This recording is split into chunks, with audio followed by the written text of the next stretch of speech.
about dealing with these guys that end up being pimps, if they would just get into a 12-step program and hopefully get saved. Because once you get saved, one thing I noticed, and I've learned this 6 weeks ago at church, I was complaining. I'm like, I'm still doing a lot of the bad behaviors I used to do before I got saved.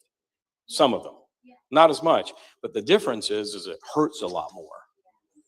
I feel it. I notice it. And it's like this onion layer of stuff coming off. I didn't notice I was doing it all. And when those layers are there, they build and build and build. And suddenly you're ending up trafficking children and you think it's okay. Now, I'm not. I'm just saying I've never, obviously. And I tend to agree with your solution in the short term.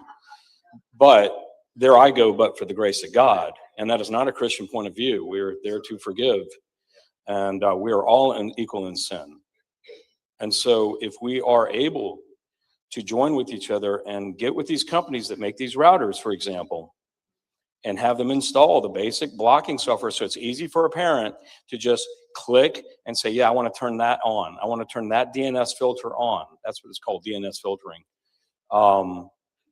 It would be trivial. You should be able to do it on every one of these phones. You shouldn't have to be tracked with your phone to have your kids protected on your phones. But you do. But there are other ways of doing it. Quad 9, 9.9.9 is a DNS filter that can block a lot of that stuff. You go and Google around for DNS filtering for porn, and you'll find some stuff that you can easily modify your phone's access and your kids' phone's access to block them from it. And this starts, look, when I was 9 years old, we were all in 1979 stealing dad's Playboy, and guess where that leads? Right? And then it got really normalized by the time I was 15, 16 years old. Everybody's looking at this stuff. Everybody's treating women like that. And women are like, oh, well, I guess I have to live up to that. You know, and it just feeds itself, and you end up with Ally McBeal being a normalization, sort of grooming software for people to get programmed into self-destructive behavior that ruins relationships. Okay? And then I want to throw this in there. I just ran across this. I was just listening to this on the way up. You know, Israel is in the forefront right now. And we have multiple times when they lost Israel and were thrown out. And why did they lose it? Because they weren't obeying God, right? And one of the things they were doing was worshiping other gods, like the Canaanites' God. And guess what the Canaanite God demands? Child sacrifice. So that ties right in. And there's still undercurrent in these underbellies of religions around the world of that going on. And the easiest one that you can research is about Canaanites. And it directly impacts Christianity because our root is Abrahamic. So I would suggest ACA for these kids and adults that are recovering from childhood trauma. Okay, there are 12-step programs for sex addicts. I think one of them is called SLAA. I don't remember, but it's not my thing. Thank goodness. But I did poke around to see what was there.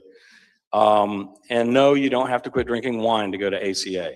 It's not Alcoholics Anonymous. It's okay. That's a different program. So, and you know, being saved helps, or following a faith helps, and creating groups. But I think the biggest thing is getting these platforms. These things are routers.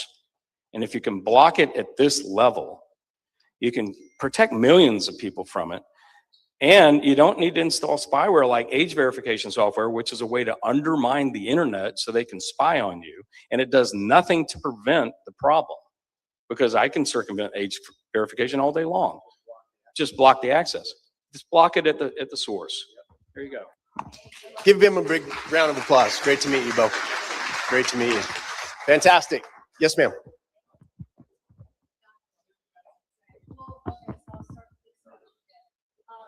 When my son was probably 14, 15, somebody online was trying to get to Ireland, and thankfully, there was no way for him to get a passport. But he's on the spectrum, right? So this is where we're going, and this is where they're talking about the whole autism thing, because they're creating these vulnerable kids. And I like what one of the parents, I was in a group of parents whose children had got sucked into a transgender cult, as she called it, and someone I know that was in the middle of it even called it that and just kept doing it. So, but she said to take an axe to all your kids' electronics Yeah, I mean, they should just make everything illegal, like all this, I mean, all that stuff, but It is illegal and there's no enforcement, you know, in a lot of areas. There's so many things that are illegal and there's no enforcement. Right. And that's because we've put political leaders, we've abdicated our responsibility, our civic duty as citizens of this country to someone else. And those someone else's have metastasized into a cancer on this country.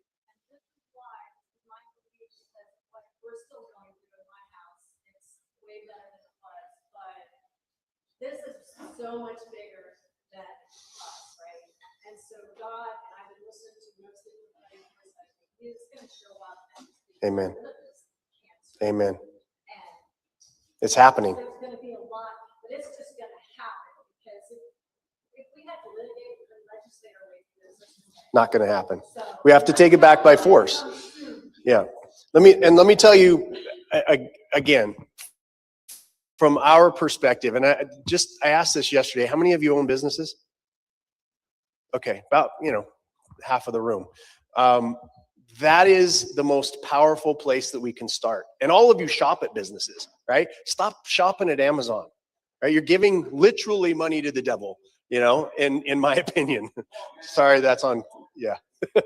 But you find local people because that is how we remain free.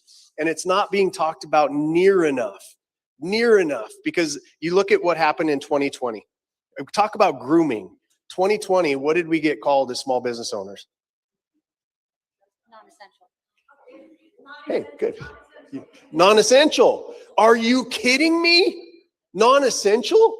We're $17 trillion of this country's GDP. We're You six. just made a great point. What? Unless you were a, Of course. Yeah. All of the sin, the sin stocks are mad. Yeah. It went through the roof. But my point being is that was an attack that I saw that nobody was talking about at the time, because decentralized finance is the way that we stay free.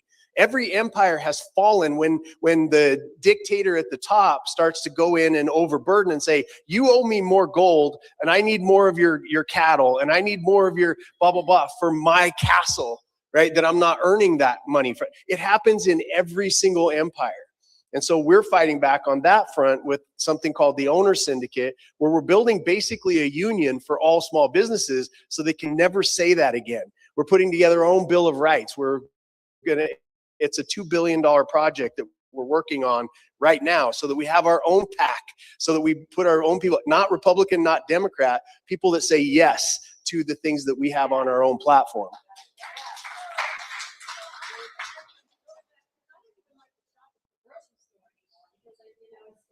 They're creating these autistic kids. Sure. The medical system, through the food, through the environment, through everything, and they're creating them on purpose. I mean, that's just how I see it.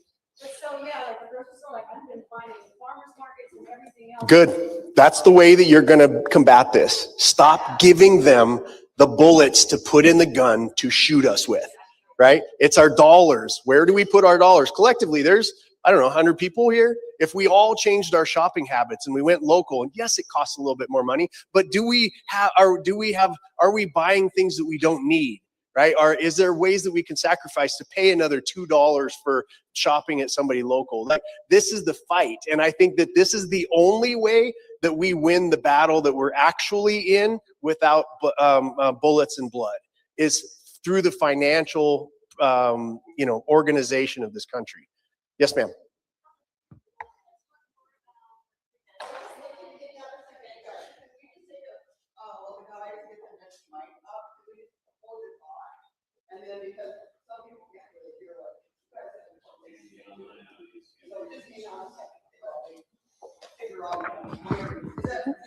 yep. And I think I got your question, which is, will we speak more to the preventative side, the prevention side?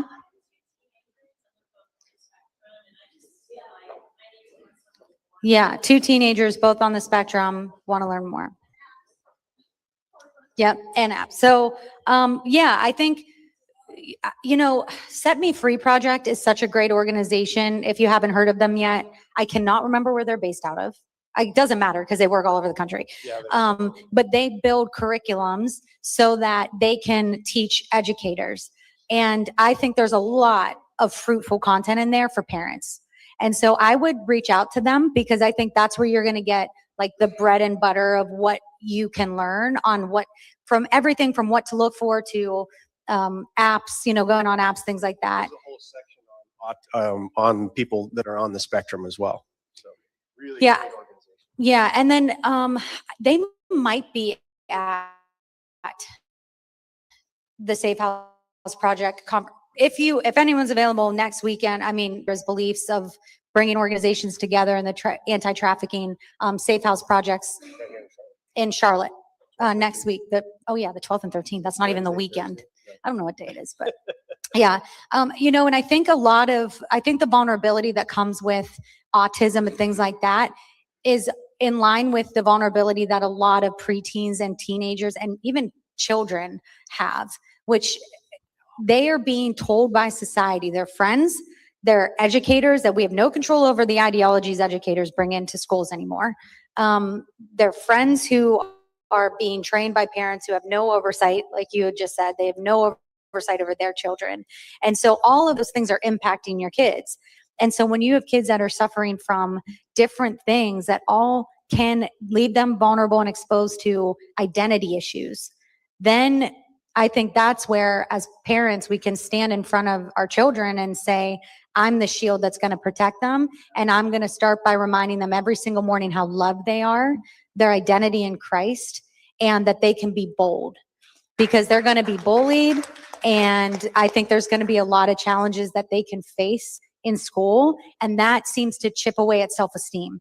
And then when they feel that way, suddenly, like the example we saw in the video yesterday, a girl joins an art class, which was really a cover for gender ideology. And so she's learning that she might not be a she anymore because she wants, everyone's telling her, no, feel empowered in that. And you know what? What I love about children and teenagers is that they have such a heart for helping their fellow, children and teens, that they think the best route is to say, yeah, you do. If you feel like a boy, I'm going to support you and I'm going to help you become a boy. That's what they're being told is the right thing. And as a parent, you have an opportunity to say, I love you so much that I'm not going to let you fall for that trick. I'm going to teach you and show you time and time again how loved you are and why the Lord didn't make a mistake in how you were born and what that means and how you could change the world with how you feel. And let's talk about why you don't feel great in your skin right now, because that's a very normal thing in adolescence. Nobody feels comfortable, So I think there's ways that on that side, you can be that shield for them. And it sounds like you already are, which is pretty amazing. And then maybe having conversations with the parents of their close friends and maybe educating their parents and saying, here's the protection that I'm putting me in that fight or you're not. And maybe it's, setting some boundaries like that might be helpful. And then nutritional foods seems to be really effective in children who are suffering from autism, because it's it's even hard to say suffering because there's autism is so brilliant and they are some of the most intelligent people, and that can flourish even more with the right nutrition, right? So eliminating dyes and things like that. So getting into the schools and saying, hey, I don't want red dye 40 in my kids' food anymore, because it hurts people with ADHD and autism. So I think there's a nutritional component to it for sure, which you already know. You're a good mom. I can already tell. How long do we have? Oh, so I thought we had, I don't want to go over. Did you? 5 minutes? Or is this you raising your hand? Oh, because you were my timekeeper yesterday. So yes, what's your question? No, you're good. What's your question? So ever since Helene, Up to your mouth. There you go. that close? Yeah. That feels obscene. So ever since Helene, I've discovered, oh my gosh, I don't like doing this. Ever since Helene, some of us realized we probably deal with PTSD on a level that I never know how I'm going to react to something. So I have to do something that I know I have to do it. Someone I worked with and their husband, I'm going to preface this by saying the husband is from New Hampshire, so that should tell you a little bit. And they just had a baby, and they are posting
Go there, look at their, where you can connect into the Safe House Project online. You can report to them anything, and it goes to the right people, and it gets addressed, and you get responses, and it goes into the organization who has raised the money and is doing the work. So that's one way of doing it. The other way is just DMing somebody, right? And saying, hey, I care.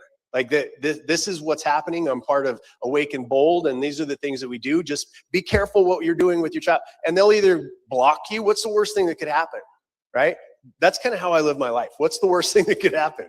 And then if you're not afraid of that, like Bo was saying, he's not, if we were playing rugby together, he's not afraid. Well, there's no reason to be afraid, right? If you are the strongest, in sports, the meanest, right? Then there's nothing to fear. So I think that those are the two ways that you would approach it. Go to there's so many of these organizations, Are but they the Safe doing- House Project. I'm sorry, are they going to do it like a 311 number or something? Yes, yes. 'Cause I tried to do it's that when I got involved. brilliant. There It's was no brilliant. success. And they need help right now because they're going up against a corrupt, the people that got the contract on the hotline. But just check into it. You'll love it. Yeah. One more question. Yes. There's a microphone. Thanks. It touches on a couple things. I was in the occult until I was a teenager, got saved supernaturally. I didn't even know who Jesus was. And because of that, over the years and becoming a mom and being on the mission field, there was so much fear of keeping my children from those things. Disney movies, any of it. It was so black and white for me. Right. Later on, they were like, oh, they totally rebelled to have those things. And I've talked with, so I have grandchildren now, and I love that I have good communication with my children. They're still very respectful to share. What I would encourage, and this is what we keep hearing, is damn the fear. Mhm. And that if we can see how powerful our God is and the joy that he has to put down, to recognize how the demonic is already defeated. Mm. And so that we have to walk in power and light and life and love, that all Amen. this has come. So I just want to encourage, thank you for being both sides of the picture. Mhm. But if we can realize how empowered he's made us, Amen. Messiah in us, the hope of glory, who raised Yeshua from the dead, Amen. dwells in us if you've received him. What an Amen. awesome. I love that. I love that. Thank you. So in our organization, then we're going to wrap this up. And you've got other great speakers going today. But in the CERT Ministries organization, we get told a lot before we go out on these missions.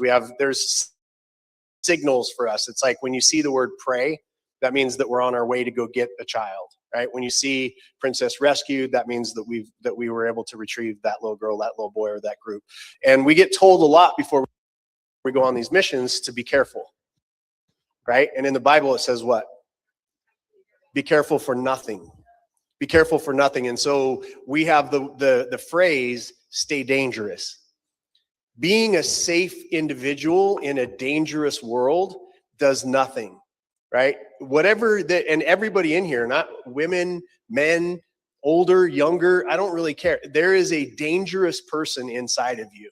And that danger is meant to stand up for the vulnerable and the weak. You are in these chairs and given the tools that you've been given to be strong, not for yourself anymore, but for other people who need you. The pain that you've gone through, the sadness, the abuse, the things that you've gone through in your own life were meant to make you strong for moments like this. That you're so strong. This is one of the things that I love to get people to wake up to, is that you are a force of nature. By the fact that you are breathing air, that you're here, that you're wondering, what can I do to help? Right? You are powerful beyond belief. Don't forget that, and be powerful, be amazing, and please, for the love of God, stay dangerous.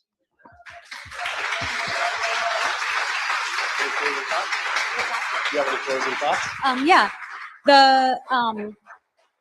you should have ended on that because I'm gonna tamper it down. But I would just encourage anyone, if you've been here yesterday and for the rest of the day today, try to identify maybe the areas that you can be the leader in. So, I think there's men in here that may be called to start small groups with other men who may be leading Bible studies, or it's just, hey, we're going to get to go together over coffee and we're going to just share. And you're going to be able to broach some really tough subjects that they never get asked about. And so you're going to be the leaders that allow them to open up in weaknesses or vulnerable ways, that things that they're struggling with, and women too.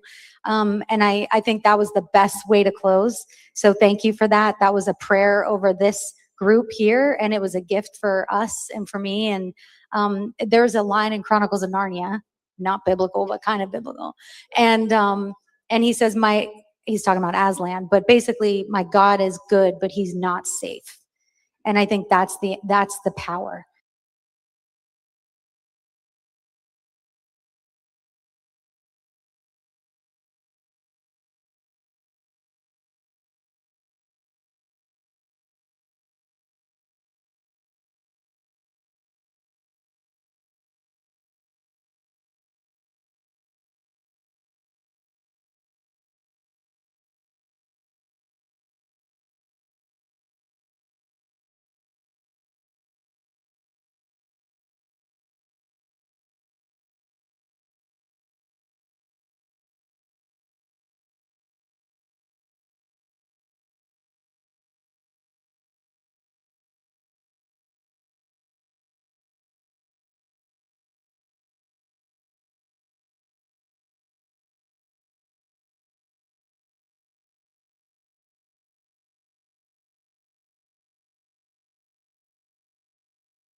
Chair with the cushion and you're uncomfortable, please feel free to grab a chair. We didn't know that they were comfortable.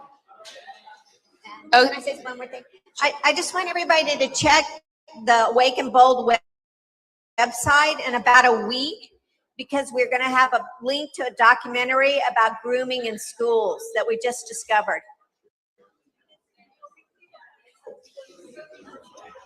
All right, we've got Kathy O'Brien. I know a lot of you probably still have questions from yesterday, so she's going to come up, and I think we'll get the other microphone. Yeah. Oh, you're going to take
pedophilia is just a sexual preference. It is not. It is an erosion of our humanity. It's an erosion of our intelligence. It's an erosion of our procreation, our human procreation, our natural process, and our ability to align with the divine within and live life the way that it was intended to be. So you get this generational aspect because people have been ignorant as to our own mind-brain function. We need education to remind people what happens when trauma occurs, what happens to a child, what happens when they're abused. And since it's going to take us a while to get that education back into the system, from my point of view, we need some harsh penalties for these people who are continuing this activity, who are perpetuating it. Because if we had some justice in our system, then people would realize there's accountability for actions. If there's harsh penalties, like they're talking about the death penalty for people who rape and traffic children, then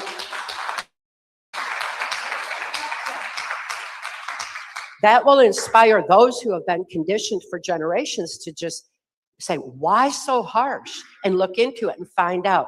Maybe it's a way we can start re-educating ourselves. Maybe it's a way to break the chain fast. Maybe it's a way that we can all be empowered, but we've got to see that justice. We need to get active in our local communities and start being that change right there, because it's going to take a while for this corrupt system to clean up.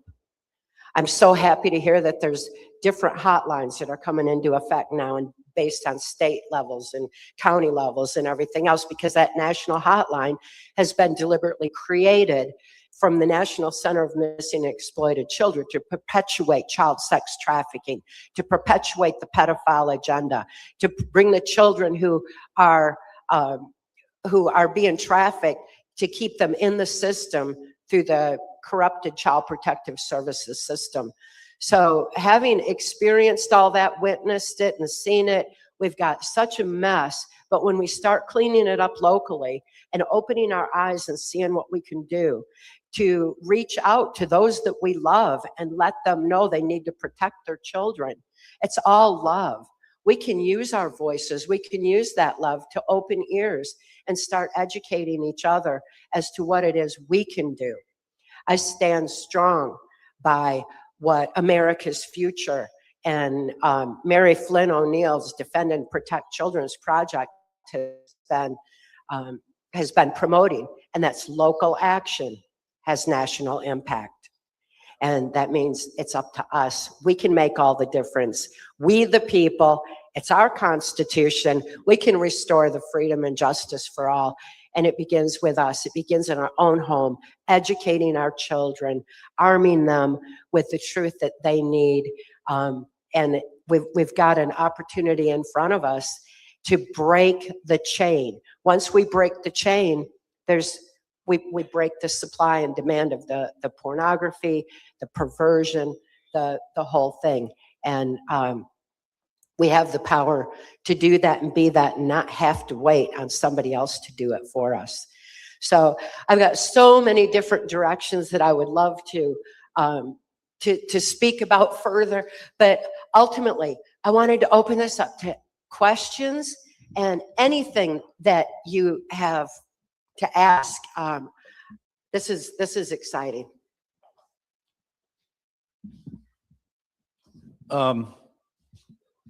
We spoke last night, and I had a question for you, which I think anyone who picked up her book and you read the book, you will probably have the same question. But I said, I read your book in 1996, and I hadn't pulled it off the shelf since. But wasn't there a man in there who wrote a song? His name is Lee Greenwood, and it was not very good about Lee, what you wrote. And what is Trump doing using his song, God Bless the USA, as the opener? You have the same question. So would you like to comment on that, please? Yes, thank you for asking that. I've been asked that so many times since God Bless the USA has become such a part of President Trump's campaign.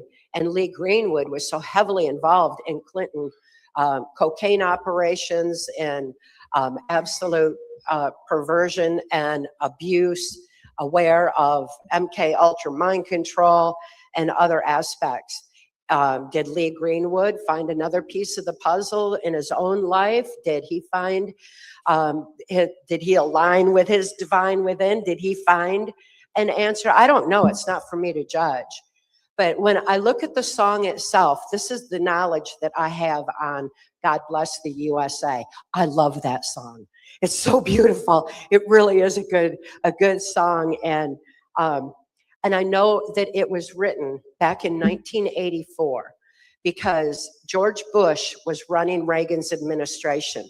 I touched on that yesterday, that Reagan was not cooperating with the New World Order. And so they were going to assassinate him, and George Bush would be taking over the presidency. Well, the assassination didn't work. Reagan survived it, but the trauma was so severe, they were able to take control of his mind. They maintained control of his administration. George Bush and Dick Cheney ran Reagan's administration.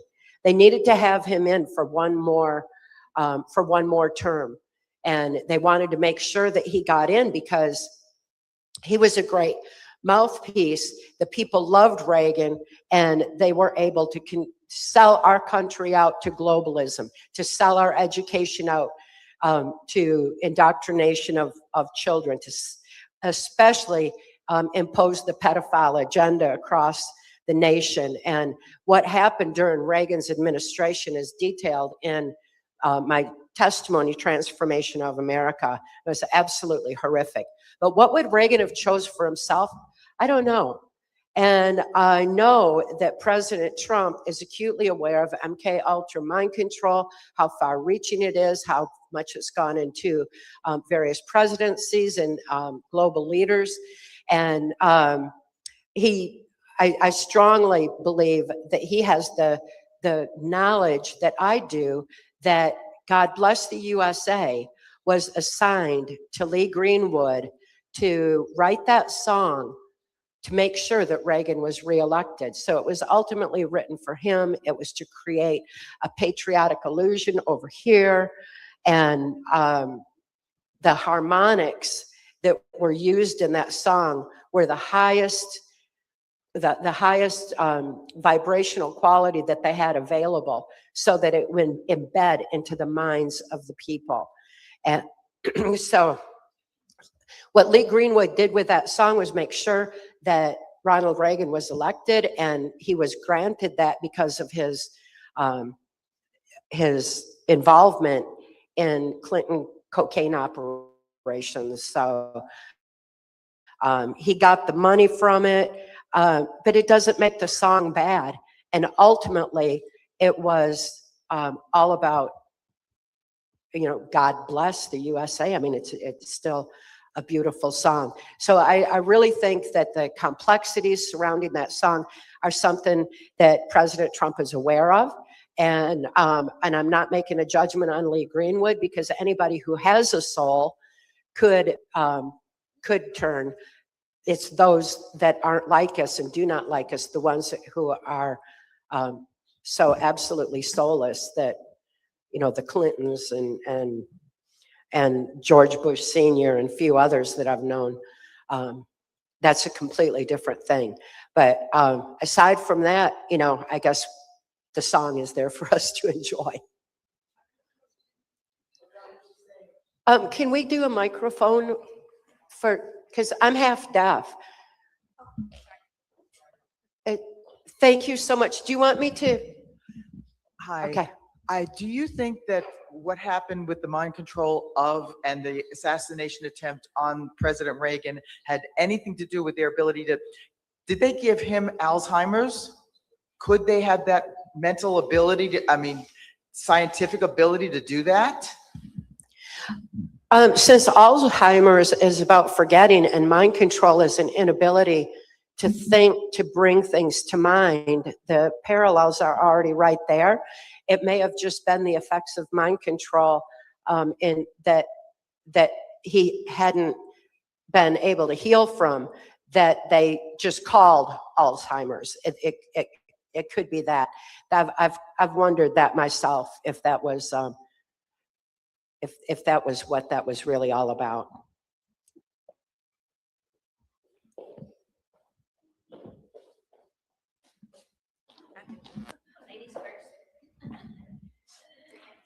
Could you talk a little bit more about, I think you touched on it a little bit yesterday, what we've been seeing with the Epstein files and the unwillingness at first to release them. And then they've been released, and then all these other events happen to take them out of the news, particularly right now, Iran. A number of years ago, obviously the files weren't released, but Ukraine. You hear in the background sometimes there are other ulterior motives for why these wars are taking place. But many of us are still very concerned about the Epstein files and what they revealed, not only about sex trafficking or cloning or whatever, but also the whole financial makeup of how the world works and what Epstein's real role was. And I voted for President Trump. I'm behind him, not thrilled about the war, but I'm wondering, why is there not more action being taken? Like, I don't see that anybody's ever going to get arrested or prosecuted. Same thing with COVID. You know, Fauci's living his life. Nobody is going to ever pay for what they're doing to us. So it's a lot of stuff, but. It is a lot of stuff. And you mentioned so many good points about the Epstein files and how far reaching it is.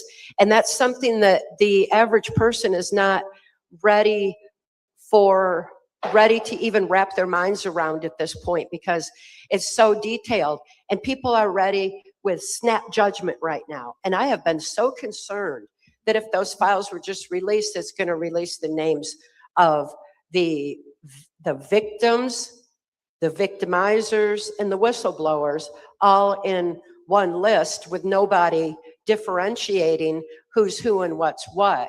There was a time when I was used in MK Ultra, I would have been on that list on that plane. I would have been used in that capacity. You know, there was a time when Mark Phillips, who saw what was happening on the highest levels of intelligence, would have been on that list because he was in those places to see what was going on. And he was outraged, and he made all the difference in the world by taking action against it. You know, so people they're so quick to snap judge, they're not ready for the whole big picture. In addition to that, because it's so far reaching, what we have in the Epstein files is an ability to take that thread and unravel this whole globalist agenda from the financial aspect, from every aspect of it, to be able to take that and begin to unravel it. Instead of using the blackmail to blackmail, you don't play another man's game. At the level that it's taking to unravel this globalist agenda, as deeply rooted as it is, it's going to take a lot of time and a lot of intelligence, and not playing their same game. We have to rise above it, go over here, and be able to diffuse exactly what it all is, and then expose it as people are more and more able to absorb the information. We're going to be able to evolve with that knowledge instead of be so overwhelmed by it that it would be akin to drinking from a fire hose where we can't even digest it. You know, so we need to be able to fully comprehend and understand it in order to start making the positive necessary changes and being part of that. In the meantime, you know, I've been saying we had the evidence on the Clintons back in the early 90s. Before that even, we've had the evidence to lock them up so much. In 1995, my testimony was that national security was invoked on it. And because it was about the Clintons, and Bill Clinton was president at the time. There's the evidence has been there, but we have no justice system to prosecute them through. Our justice system has been compromised for so long, it's going to take a long time to clean it up.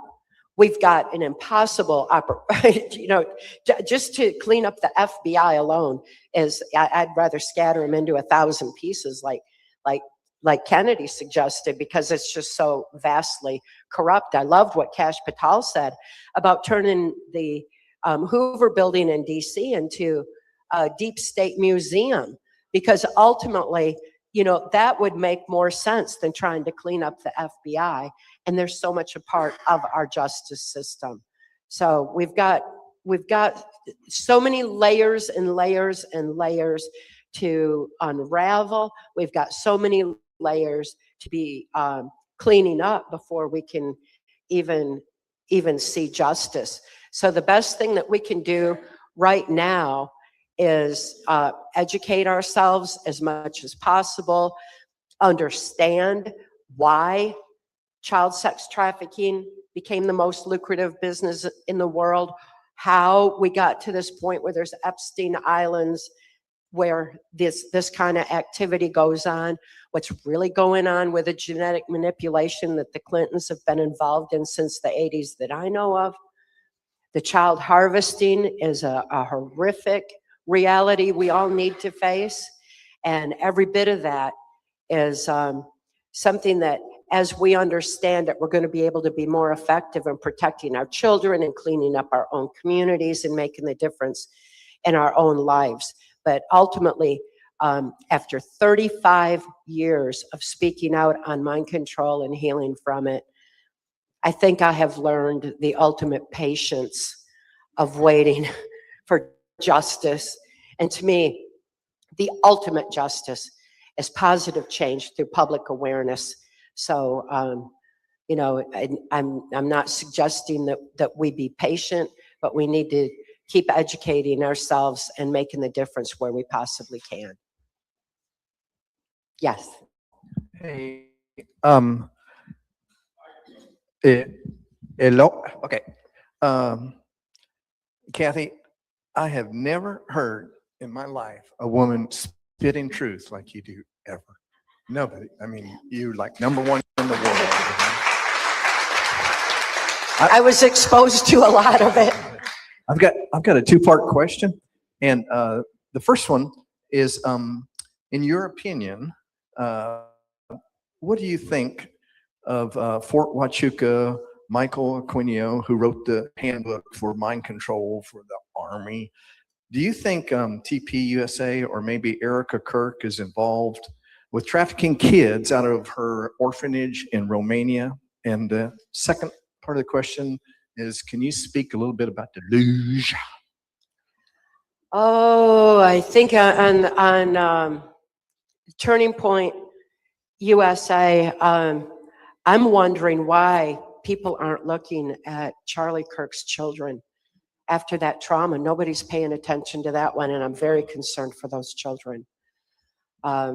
Erica Kirk, it's not for me to make a judgment, but she has every sign of someone who has endured trauma to the point of heightened suggestibility. And Lieutenant Colonel Michael Aquino was my MK Ultra mind control programmer, absolute horrific mind manipulator, used Satanism as a trauma base for mind control programming. And his evil, I think, is ultimately worse than that, using psychological warfare to control humanity and erode our humanity, target our children, perpetuate pedophilia, and erode the essence of our being. Mind control is ultimately a spiritual warfare. Lieutenant Colonel Michael Aquino was a leader in eroding that, and wrote the book on mind war with General Vailey, who is on the board of directors at Turning Point USA. When we start putting the pieces together, we start wondering how that got infiltrated to the point where we saw the trauma of the Charlie Kirk assassination. There's a lot of question. Was he really even assassinated? The point is, it traumatized the children, it traumatized the people the way it was intended to, and the psychological warfare tools are right there embedded in Turning Point USA. Having been to a Turning Point event in 2022, and having met Charlie Kirk, having felt the vibration of what those children were doing there, the conservative youth, what their intention was, what could have been from what Charlie Kirk's efforts were, has been diverted and eroded. And yet I'm seeing community groups, I'm seeing state groups where the kids in the high school systems are taking over and saying, okay, well, we're going to continue Charlie Kirk's message and we're going to do it this way. Not paying any attention to the psychological warfare that was weaving through the organization, but kind of organizing it themselves on a local level to take on what the point of it was, to expand thinking beyond the manipulation of the indoctrination in the school systems and by the media to get people to think free.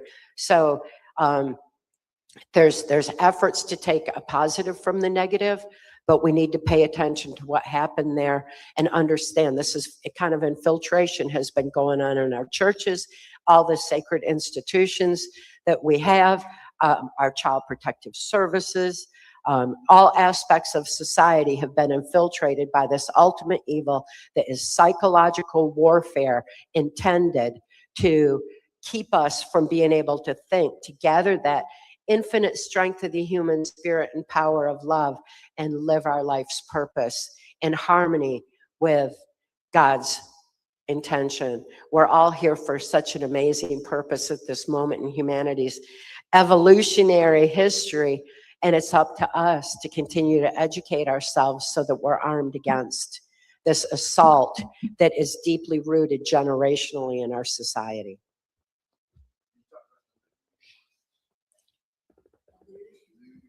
Deluge?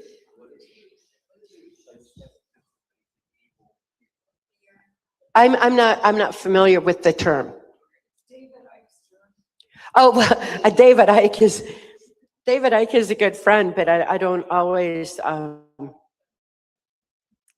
don't always see exactly eye to eye or use the same terms, but our intent, our purpose is the same. But so, is there another word for it?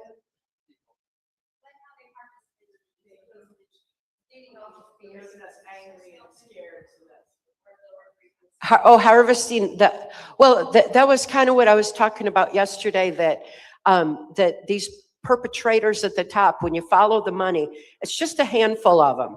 And they are using the media, they're using this slow process that they've been putting into our society to make it look like there's more of them than there are. It's why they have so much blackmail, because they're holding people by the blackmail, because there's not really that many willing to do the corrupt activity. So we follow that money to the very, very top, and it's just a handful of these perpetrators who are not like us and do not like us.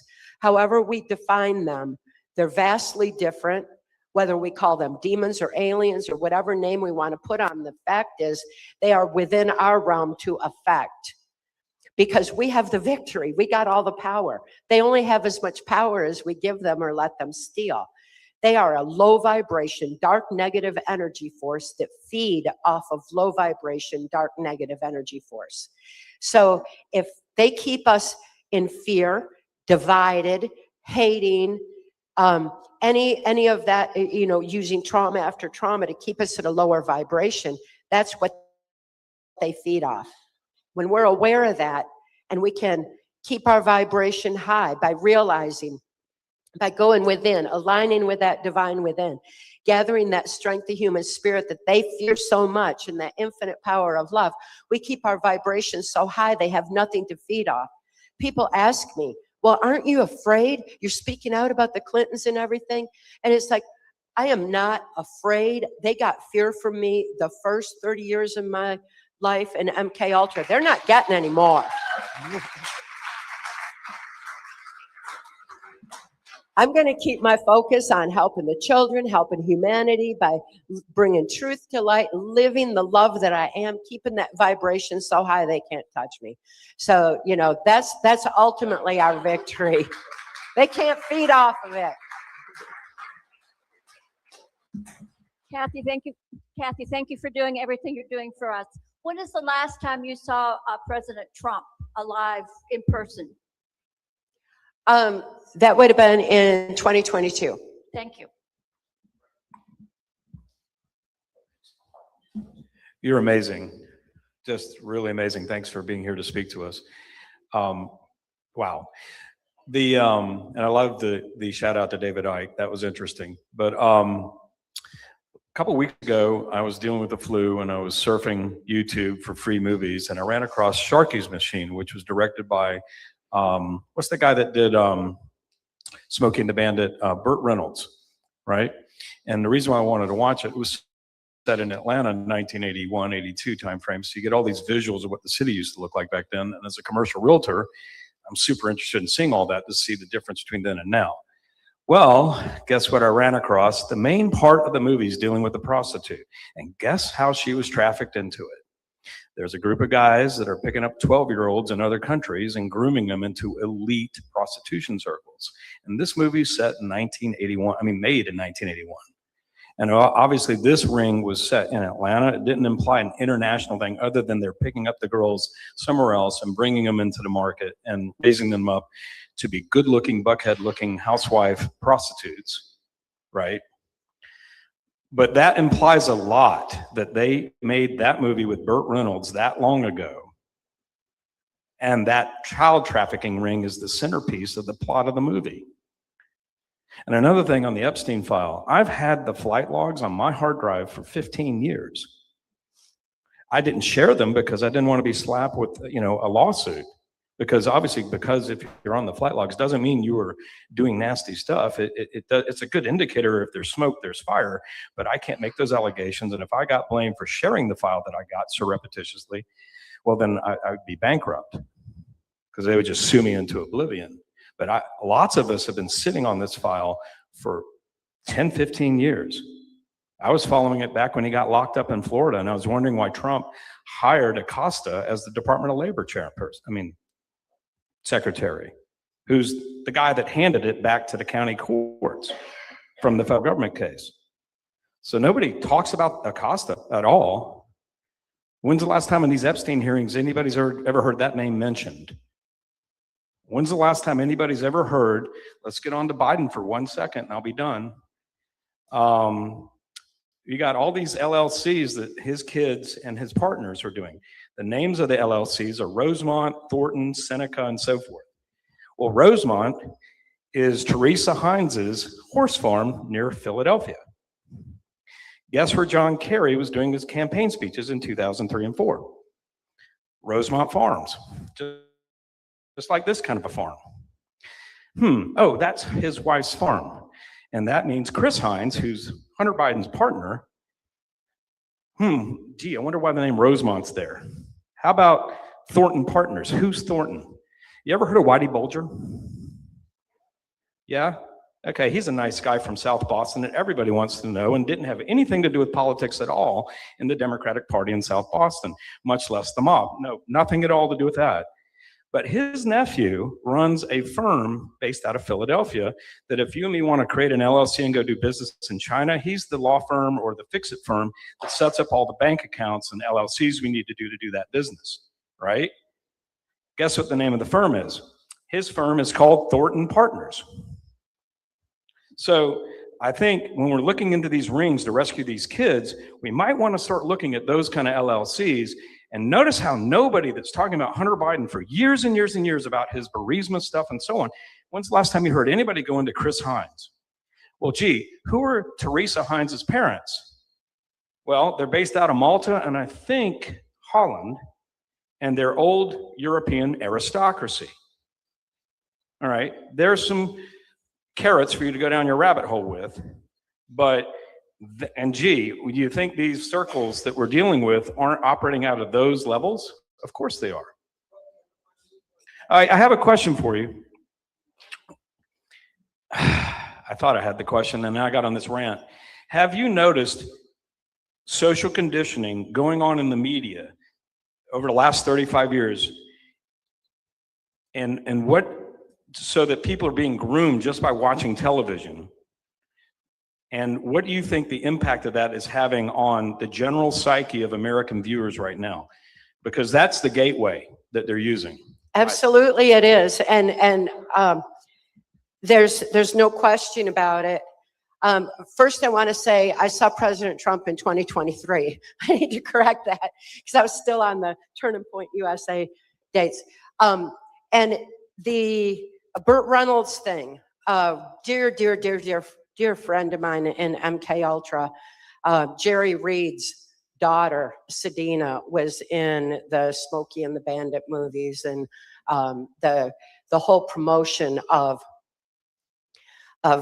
these horrific trafficking operations has been going on a long time. So you're right, and you're pointing out some really important pieces of the overall puzzle. And ultimately, people have been conditioned by the media. And like I was saying yesterday, it began in earnest with Disney, when Disney came in with Project Paperclip and started using MK Ultra mind control in the children's cartoons to subliminally start promoting the pedophile agenda right from the get-go. So, Disney has been actively involved in conditioning generations because, again, the Project Monarch sub-project of MK Ultra is the multi-generational aspect, and they've been multi-generationally conditioning people so that it becomes inherent for them to accept the pedophile agenda. And it's why more people aren't standing up against the sexualization of children in our school system. It's because they're waking up themselves from their indoctrination that's generational. And again, we got to break that chain. Awareness is key. Truth really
That was my question to you about Annika.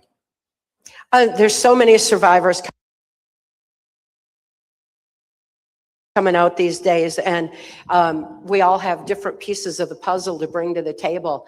So many, though, if they're in their healing process and haven't healed from within themselves to absolutely know their own truth, can be easily led astray.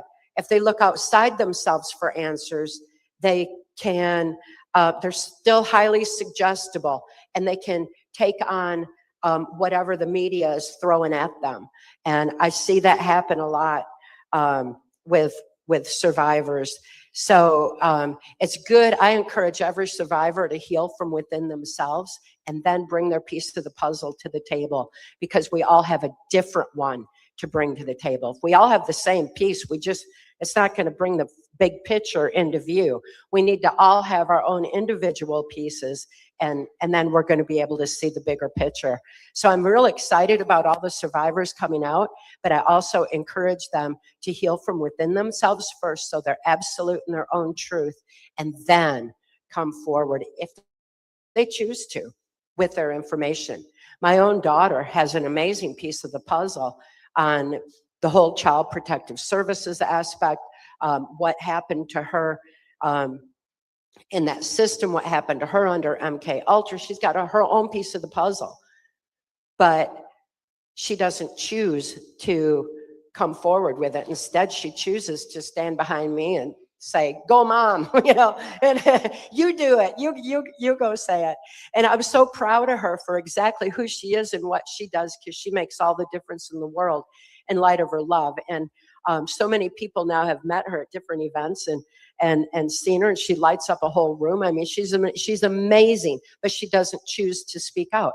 All survivors don't need to choose to speak out. They can need to make the difference right where they are with what they're led to do. And Kelly is led to make a difference with animals, with nature, with the earth, she's just so beautifully attached to all that aspect. And that's an important part for all of us.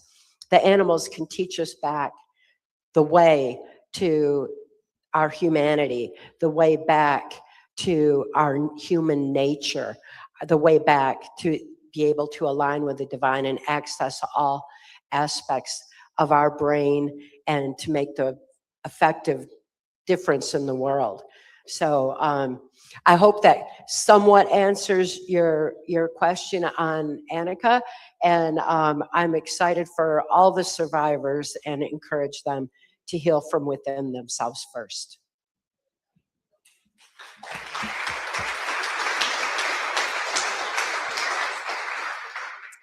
I won't ask you about Israel today, okay?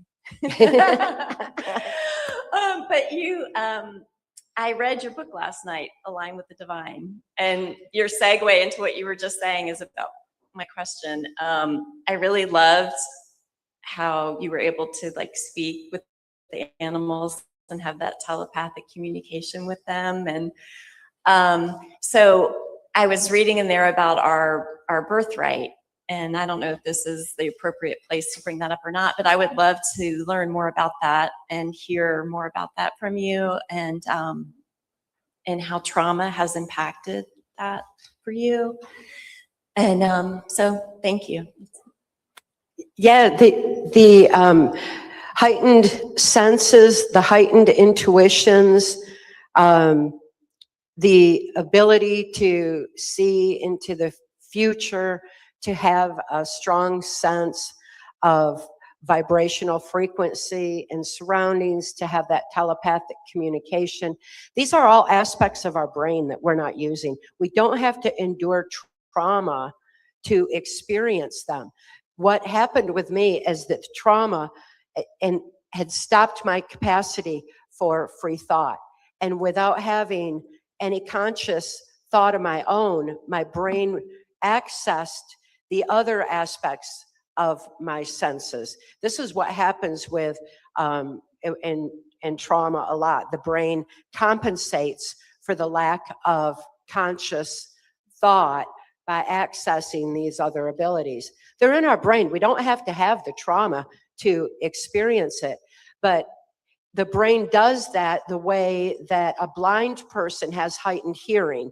You know, we get these amazing miracle compensations for what is taken to be able to replace that with something else. We're just made so perfect. Our brains are made perfect. Our bodies, our spirits. It's so amazing to me, the whole miracle of all that we are. It's such a celebration to even know all that. Well, having healed and reclaimed my free thought and my conscious awareness and expanded it and exercised it, and, you know, and all that I do with this amazing brain that I've got, I still have retained those abilities because I know they're there, and we all can access those. It's like when we have the telepathic connection with a friend we haven't heard from in a year. We think of them and all of a sudden they call. We go, I was just thinking about you. You know, that's the kind of thing that then you take that and you start exercising it. It's like, okay, that is a reality. Was it, did you telepathically connect? Was it a manifestation? How did you bring that about? How did that happen? Start exercising, playing with it. Think of somebody, see if they called. Start using that, and that will start exercising that aspect of the brain. If you have a pet, use that because they're going to teach us. The dogs have a sense of who's good, who's bad. You know, we have that sense too. You know, we need to start using it. It will help keep us safe. We can use the telepathy with dogs.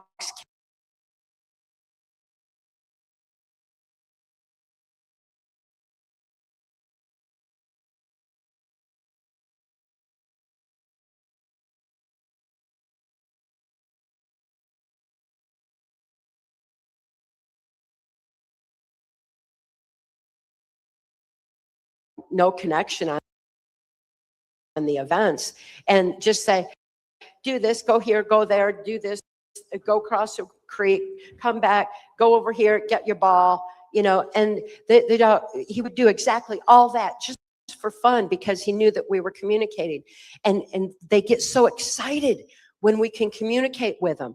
Better yet, when we listen to what they're telling us, like my chow chow tells me all the time, hey, you're working too hard, you're focused, you got to take a break, you know, and I'll be like, okay, just a minute.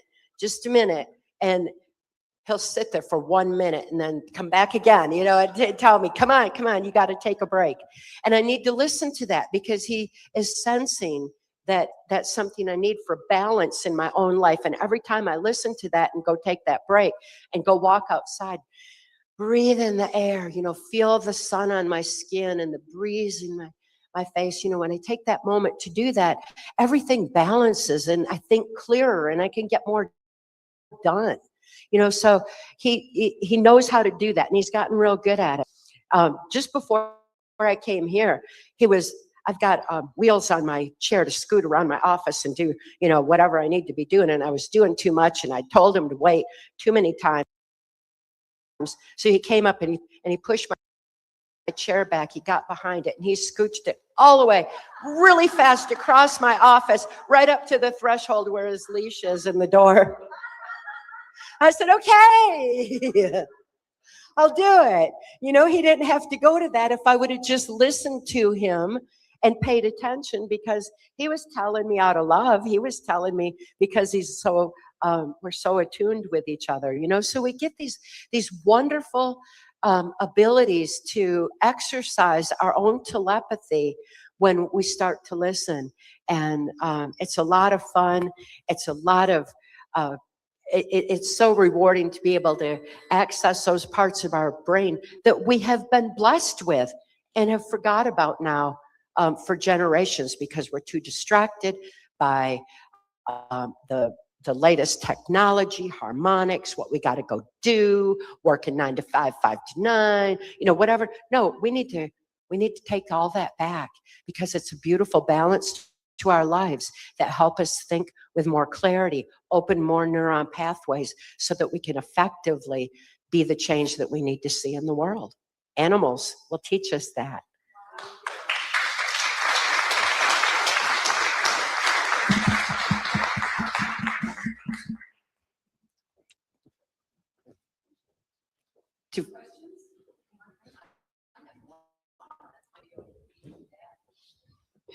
but I know we have been suppressed about history, lied to. I believe it was maybe something to do with the Rockefellers where they took over our textbooks and just changed everything and made us, learn what we thought was the truth, which we know now is not the truth. But going off the beaten path, because you know so much about everything, do you know anything about Antarctica, and do any of these MK Ultra or any of these other things that they use or cloning, do you know anything about Antarctica? It just fascinates me that they have closed that down to only a certain amount of people and countries. Do you know anything? Antarctica was not my experience. Everything I speak about is from my own life's experience, and not like from outside information. But the questions you raise on Antarctica, I wonder too. And it's like I really want to know what that's all about. I have a lot of questions that I'm excited to learn more about. And that's the thing. Once we take back our free thought, our free will soul expression, when we align with that divine within and gather the strength of the human spirit and the infinite power of love, we have so much to explore. I want to know what intelligent life is really out there. I want to know what the truth is about all of that. Anything that's fear-based is a lie. Truth always frees us from fear. So we need to look further. If it's fearful, look further and start expanding your thinking, because we've got a lot of beautiful truth to embrace, a lot to explore in this world. And I'm so excited about where we go from here. Thank you, Kathy.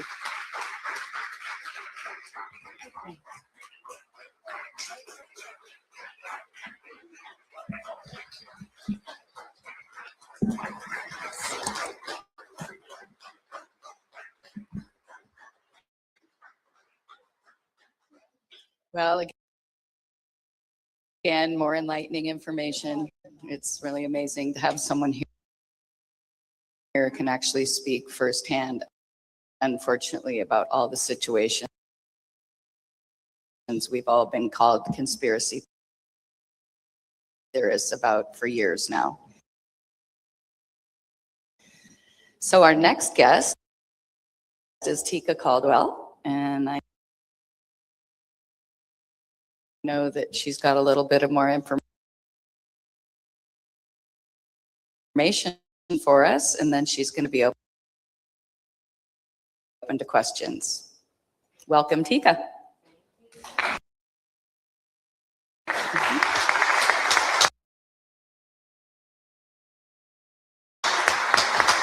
Thank you,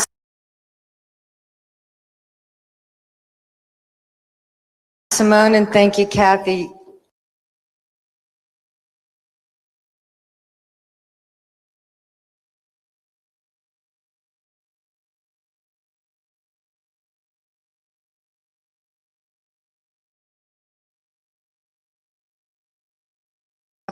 I live, the way living design technology can be applied. But, who created it? And I put that in the text, was it telepathy? Was it, who thought of who first? But it was this manifestation moment. And, while I was blessed in very many ways in my life,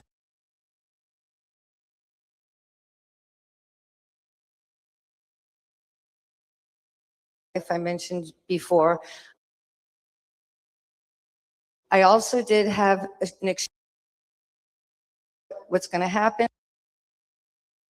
And then it also was highly motivating for me to create harmony in my life and to learn how to repattern. And I was sharing with Kathy yesterday, I had a lot of training in neuro-linguistic programming, but it was with a Russian guy who wrote a series of books called The Art of Becoming Your Best Self. And it was based on the 7 aspects aspects of unconditional love. And safety is the very first thing. In order to build trust, safety is just such a basic human need. And this is the bow that the arrow of living design was birthed from. You know, it was real passion, real purpose, real love of nature, and the need to heal not only myself, but my kids, and my desire to heal for the planet. And so what I like about being able to share with you all again today, and I'm open for questions, is just a little bit more of why the technology that was gifted to me through insight, intuition, support with one of the top electrical engineers in the world, and many other people, but I just thought I would make it super practical to share. Like, what is it? How does it work? And so I just thought I would take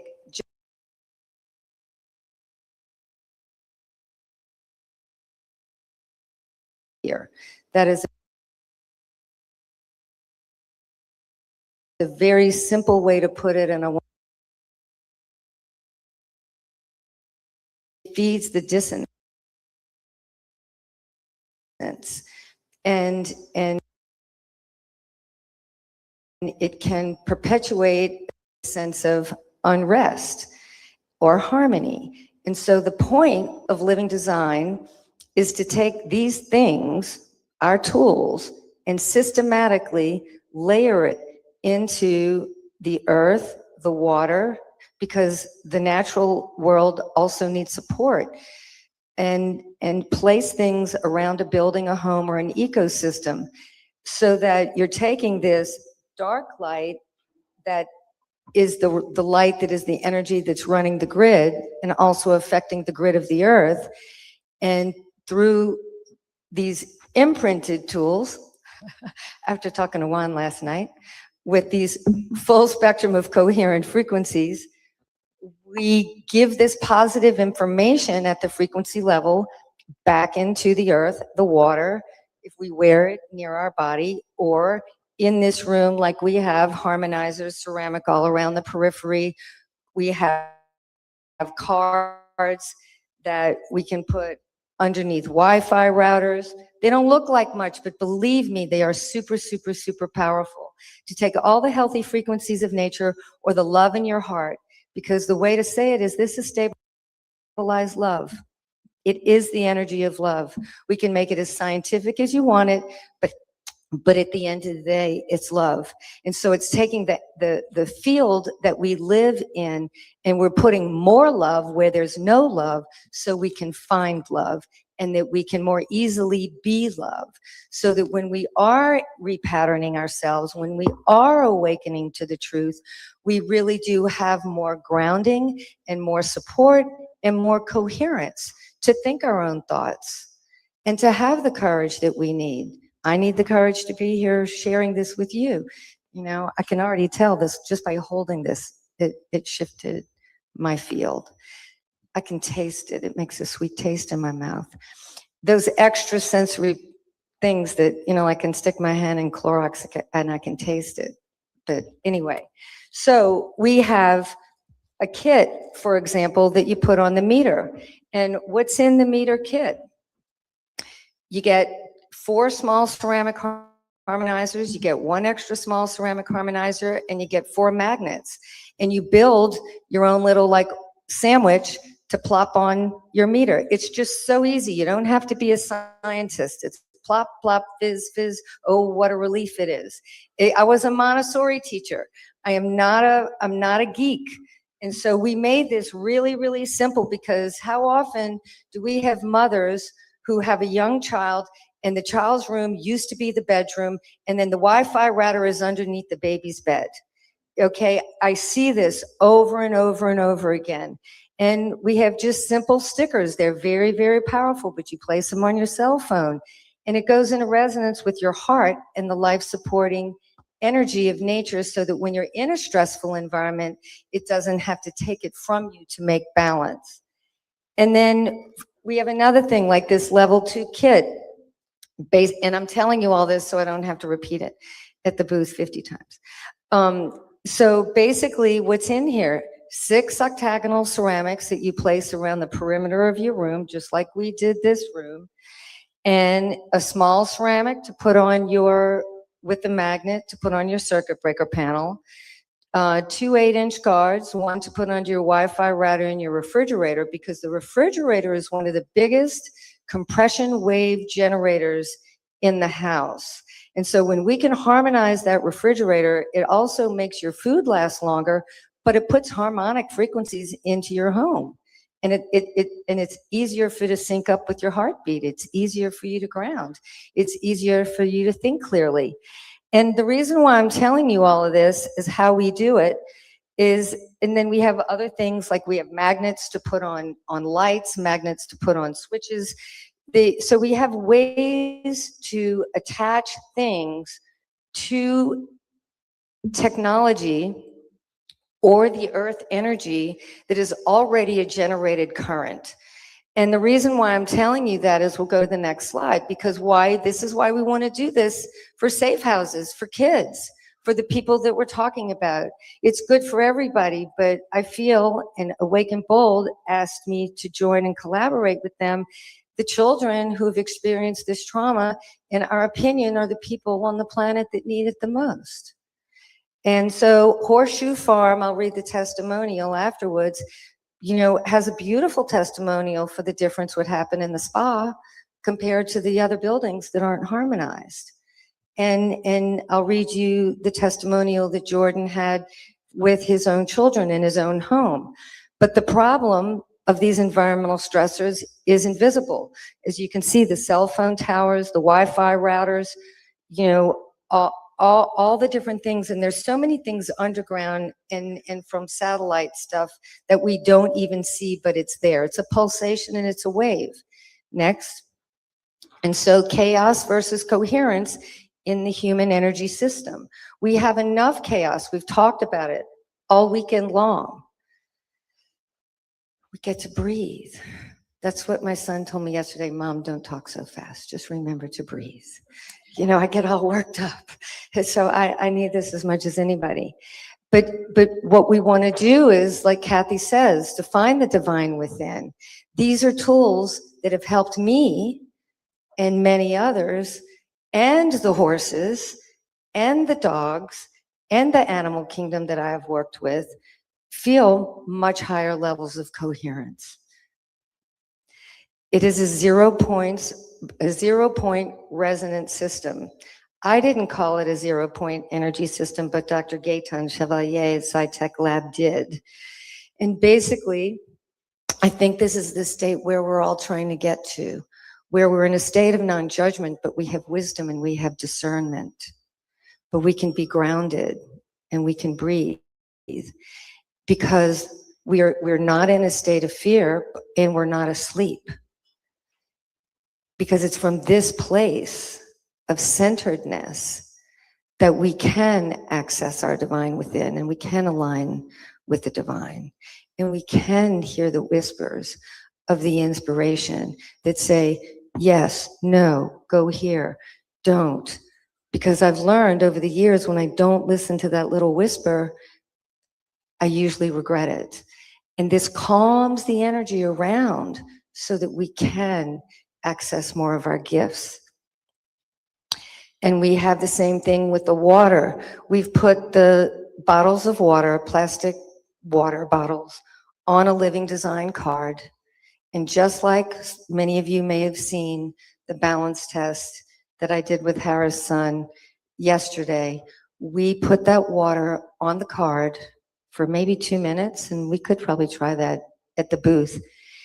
And we can remove the card, hold the glass of water, and it affects the body on at least 8 out of 10 people the same as if you had a ceramic in your hand.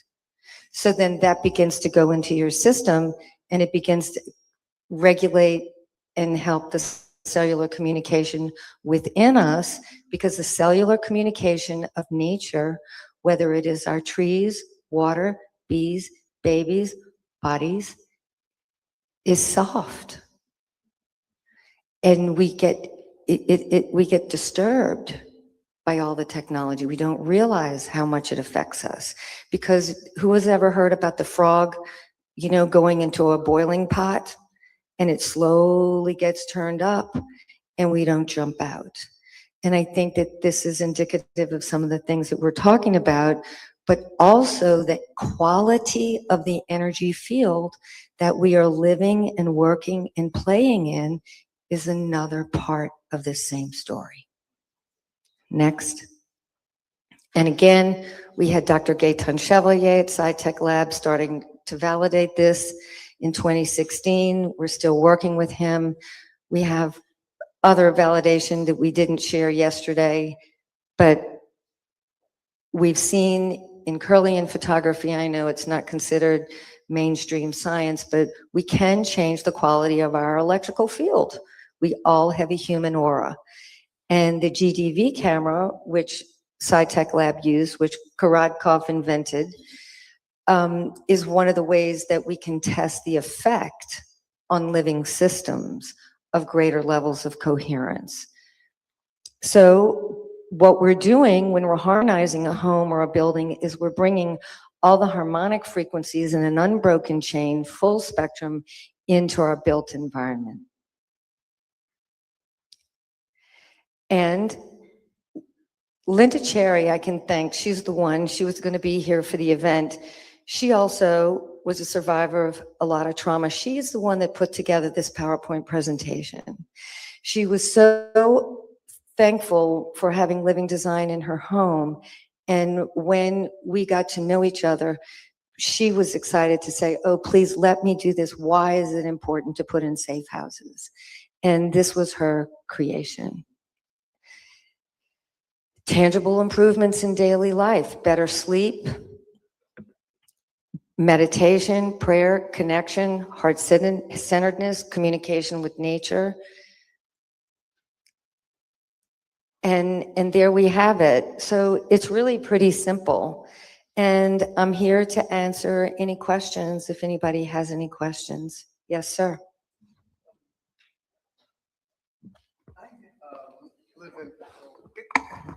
Hey, I try to live a pretty natural life. You know, I live in a tree house and I drink spring water and compost the toilet, built my house out of, you know, repurposing materials. And, you know, I built a giant, you know, lake pond in a giant heart shape. I was wondering, could I put that at my spring head and affect all the water? And my other question is, what do you think about the layout of Washington, D.C.? Woohoo! Well, you know, as I said, my late husband was an architect, and in biogeometry, we really did look at urban planning, and we did take a look at the layout of many of these places that are centers of power. And I'll leave it at that. I won't go down into the rabbit hole, but your point in asking is shape caused waves. And the way that, whether it's a home, a community, or an ecosystem is laid out, has an effect. And the more esoteric understanding that you are aware of, the more impact that you can have. Last night, Juan and I were talking about cows, or maybe, I don't know, he was talking about a bend in a river where the grass grew much better, and the quality of the clay where that bend in the river was extra special, and the life force was extra special. Well, that was something that we learned about, shape-caused waves. And in the center of the center is where you find this full spectrum of healthy magnetic frequencies that is created. And architecture can be used to transmit energy, but the consciousness that is transmitting the energy can influence the quality of it. And so form has function, whether it is in nature for the fractal to create a perfected distribution of electromagnetic energy charge, or whether it is how a 90-degree angle will actually create life force sucking energy, as opposed to a 45-degree angle in the corner. There's quite a lot to that. And so the fact that places were laid out with specific intention is very real. I'll leave it at that because we're going to keep it simple. But I appreciate your question, and it's why architecture and form as function matters. And we have a little bit of that in the back on the right in the display, where we're talking about the shape caused waves and the way that we can design buildings. And it's not a style. It's certain principles with light splines, it's certain principles with curves, it's certain principles with 45-degree angles, and very specific qualities that can be built into an environment that it's like frozen music. And are you creating dissonant music, or are you creating harmonic music? And the way that our buildings now have been constructed have much less coherent energy qualities than they did before. Churches were designed to connect heaven and earth. And now we have flat roofs, we have metal buildings, they're electrified, we have metal beams in the buildings, and we're living in a vertical negative green cage, which cuts us off from source. So, and back to your spring, yes, I truly believe that anytime we're adding more harmonic information, we're supporting the way nature works. Every single time we've seen it improves water. In my well, it changed the pH. I was able to detect a difference before and after. We've had that with other wells, and really, our tools are a gift. They're not really meant as a science experiment. They're meant to say, Ho'oponopono. I love you, I'm sorry, forgive me, thank you. I am here to put more blessing where blessing is needed. I am here, it's a gift of love. And the water responds. So the vitality of all of that, and then the way that the water gets from the ground to your house with any type of an energy flow, it will put more spin and more coherence in that, so that as the water's flowing through the pipes, it will stay more alive and support the vitality that that spring has. Any other questions? Yes.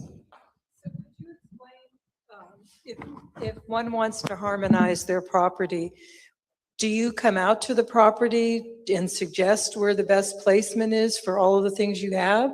Or do you just wing it and get whatever? Thank you very much. That's a great question. I've worked with people all over the world. My team, I want to give a shout out to Kayla and Cindy and Rafe and Tracy, who are here with me. I don't do this alone, and I have quite a few other people. But the beautiful thing is, through the law of resonance, we can have a photographic witness. We can look at satellite imagery. We can look at floor plans. And because we have learned the ability to do resonant dowsing or vibrational attuning to different places, and I've been doing this for over 20 years, I'm pretty good at working with people anywhere and giving a plan and working with you remotely over Zoom, over FaceTime. So it doesn't have to be complicated. We have a very large project going now in Marshall, North Carolina. We're doing a huge retreat center. We're doing, and I had to figure out the proposal and the bid just to get in the door remotely. I had to start somewhere. And so often when people, the kits that we have are designed to be able to do on your own.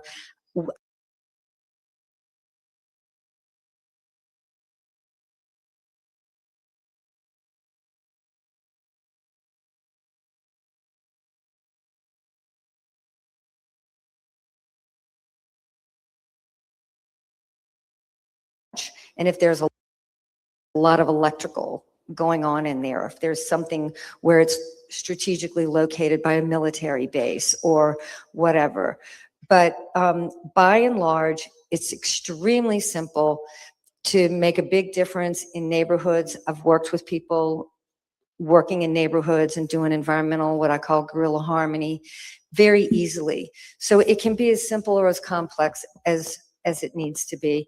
And we work on a consulting basis so that we can keep the bubble in the middle and figure out what's the best path forward for any given situation. Because there's no living design you can't do wrong. You can only do better, because it's just putting more love where there was less love.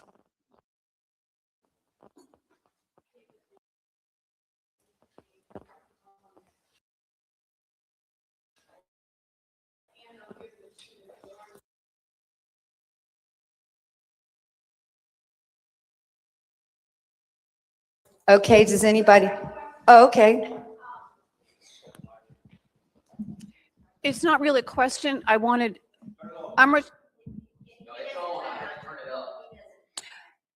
retired from the school system, but school systems don't know the meaning of the word retire, so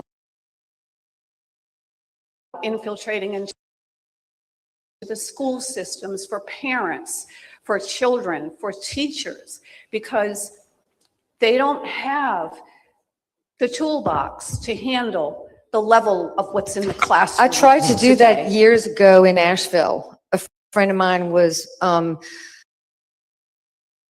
the principal of the school system before she left. And we were trying to write a grant to be at least able to harmonize the computers for the kids, because they're all wired up all the time, and then they're under fluorescent light.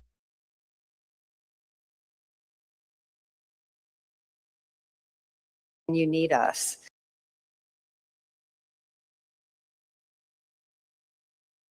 And so really, we're more of I'm more of an educator. I'm not necessarily a marketer.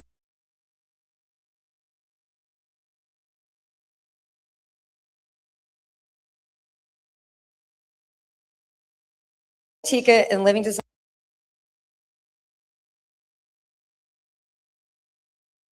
Technology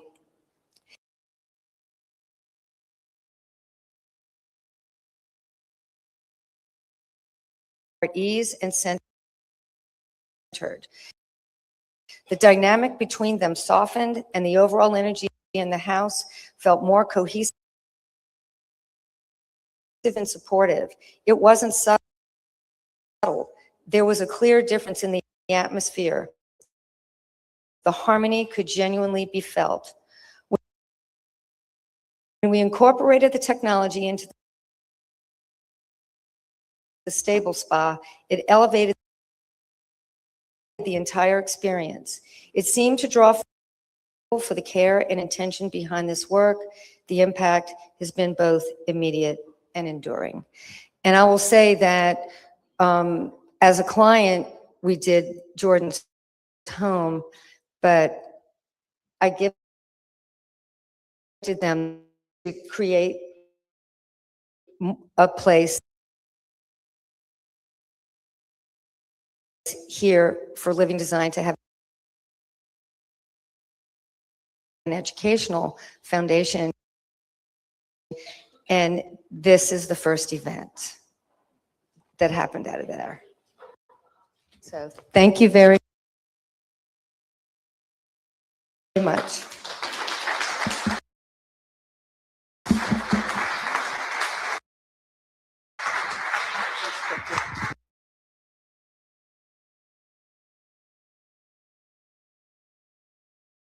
Just wonderful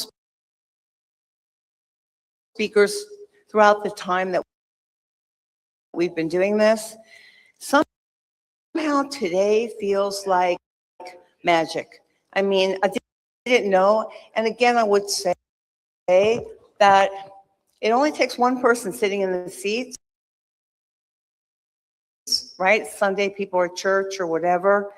But the information shared today was textbook for me. And in all of the town halls that we've done, the speeches from, we still have Mr.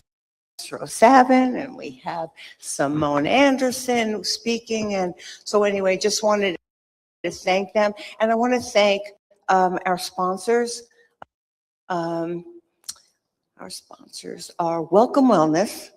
There you go. Bart Emerson Lee, amazing guy. Tina Franklin from Skin Ovation and Horseshoe Farm. Again, thank you for this amazing space, this amazing opportunity, and for Tika to have harmonized this space, to have this assembly to talk about these things in a way. It's like this stuff that we're doing here today, so powerful. You're going to see it everywhere because we're going to have podcasters who are going to take snippets from everybody's conversation and get it everywhere, because we're going to expand what we're doing and not just have town halls, but we're going to do situational awareness. We're going to do martial arts. We're going to harmonize safe spaces. We're going to do whatever he's been telling us to do, and we're going to do it right now. So thank you. And I want to bring up Simone Anderson, who is our next brilliant speaker. I met her at the Church of Glad Tidings, and how lucky am I to have met her. So here we go. Thank you for that warm introduction. First of all, today, my concept today is going to be the Justinian deception, Admiralty law, and the Whore of Babylon. But I kind of wanted to talk a little bit about, we've had so much conversation today about the Jesuits and yesterday, the Vatican, and what we call human trafficking today. But human trafficking is just the politically correct word for modern day slavery. And so about 10 days ago, I was in Puerto Vallarta during the cartel wars. And I'd been in civil unrest in other countries, Russia, Venezuela, Greece, Turkey. I'd been in certain things in the past. But what's extremely strange about the Mexican situation is I don't think a lot of people really understand exactly what was going on in Jalisco, Mexico, and why this certain cartel leader was so important to the United States government. Now, I'm not sure how many people watch the news, but a few years ago, or about a year almost exactly to the date, right, about 2 hours from Puerto Vallarta near Guadalajara, they found some local people were looking for missing children and missing relatives. They found crematoriums, they found large gas chambers, and they found large stacks of bones and clothing and shoes. So the Aztecs ruled Mexico for many years, particularly the Puerto Vallarta area. The main beach in Puerto Vallarta is known as Death Beach, because there were hundreds of thousands of child sacrifices by the Aztecs done there. So this is the hub in that certain area of Mexico for human trafficking. And I think that's why it was so important. The heroin business started in Mexico by the Spanish Viceroy, which are kind of the lower class of the Spanish Admiralty. And they actually, the banks were started with the heroin trade money. So I just thought connecting the Jesuits and what's going on in Mexico and the human trafficking chains kind of puts a perspective on what was really happening there.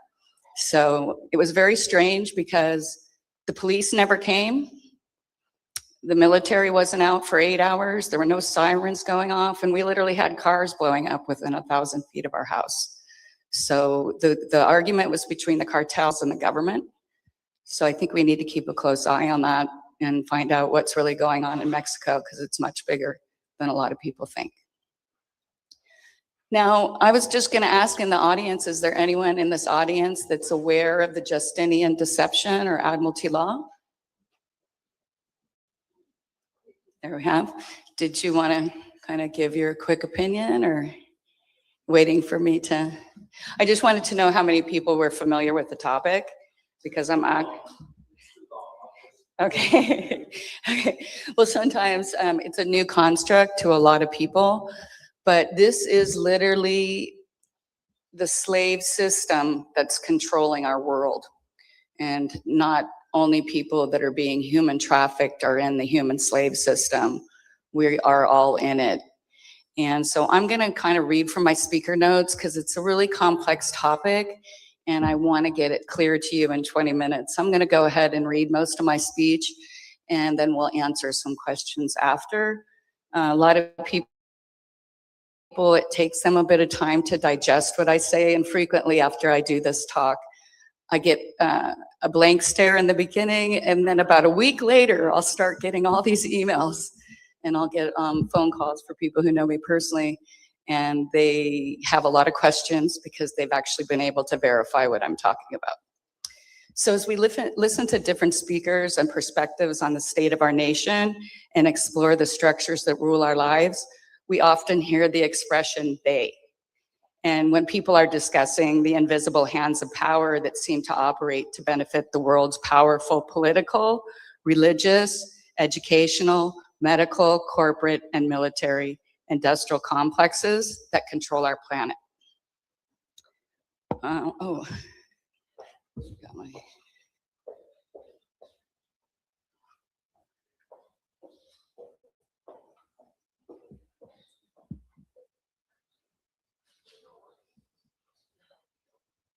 Okay.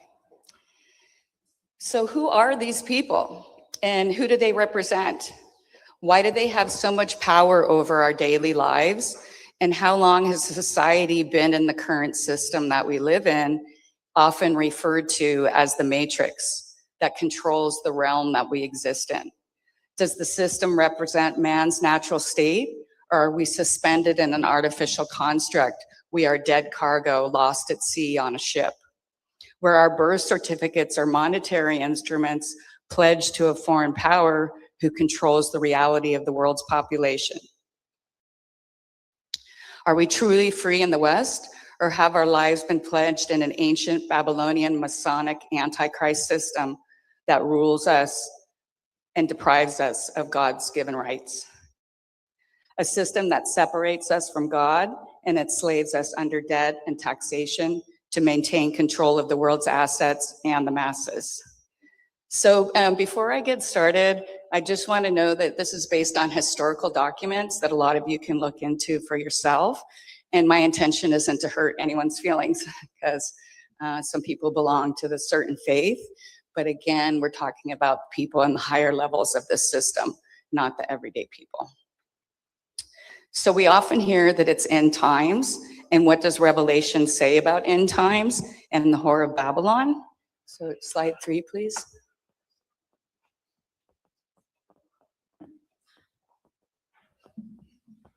Mystery Babylon, I think you and I had discussed this, is often portrayed as a woman, but it actually represents a corrupt world system that opposes God. And this is actually a colorized illustration of Martin Luther's 1535 Bible, where he puts up who is the Whore of Babylon. So the Whore of Babylon isn't a specific person, it's a political structure. She's the mother of harlots and has created many false religions. She's dressed in red and purple and is adorned with jewels representing the world's wealth and corruption. She's holding a cup of her abominations, the filth of her adulteries, and drunk with the blood of the saints, meaning the persecution of God's people. Slide 4. The horse sits on a scarlet beast and has 7 heads and 10 horns, representing the blasphemous, powerful political system that gave her her power. But eventually the beast devours the whore and destroys her. Then the beast aligns with the 7 horns for the final battle with Christ. The 7 horns are a parody of Christ's power, and they represent the blasphemous 7 mountains and 7 kings. And now the Vatican rests on the 7 mountains. Now I believe the 7 kings refer to the monarchies of Europe. The 10 horns represent the kingdoms. So the beast or the so how did the beast, or what we often call the dragon, give this power to the whore? And slide 5. And that's what we know as the Justinian deception. Some people in the audience may be familiar with the Byzantine Emperor Justinian the Great. He lived from 527 to 565 AD, and he conspired with the military-industrial complex to illegally claim power over the Western Roman Empire around 538. This illegal transfer of power implemented Roman law and gave the Pope control of the Christian religion under the Edict of Justinian. And you can go look up the Edict of Justinian if you want to. There's quite a bit of information. The administration action directly relates to how the world continues to operate today, often referred to as the beast system. So slide 6. This illegal transfer of power combined with ancient pagan Roman church that eventually became the Holy Roman Empire. They continued to represent the cults of Isis, Horus, and Set. And I think yesterday, Juan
of Christ,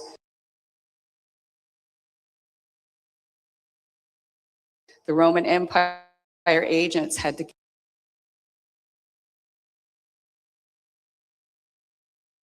get these people back into their system. Justinian was a soldier who all of a sudden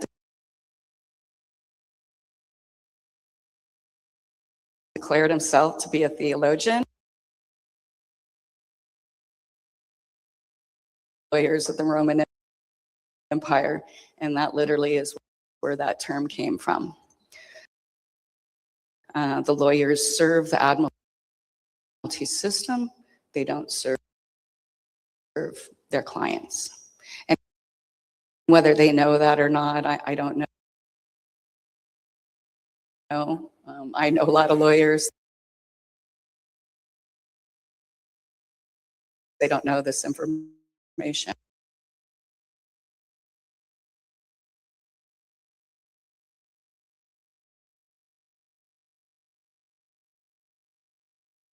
Under debt slavery. And to fund their banking and commerce wars that we all exist in. Because we all exist in what they call banking and commerce wars, and our contracts are caught up in that system. And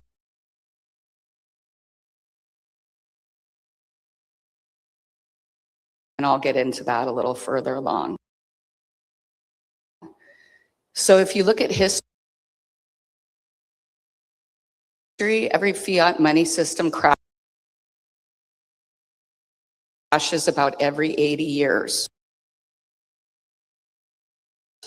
And right now, we're in that 80th year. And there's much conversation about the financial system, how it's collapsing. Are we going to a digital currency? Are we going to a gold-backed currency? And this is what's going on. A lot of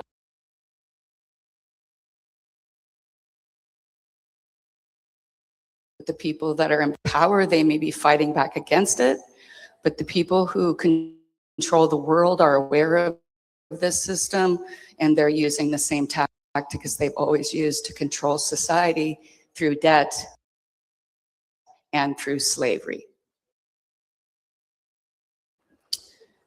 The City of London Bank that controls all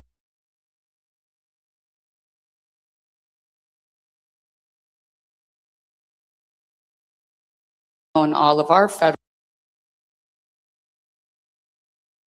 reserves. Our country also banking system went bankrupt, and you can go to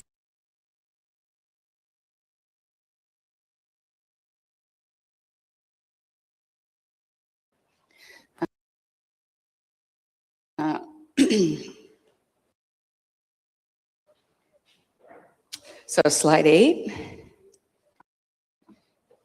When the bankrupt US government needed funds, they went back to the City of London.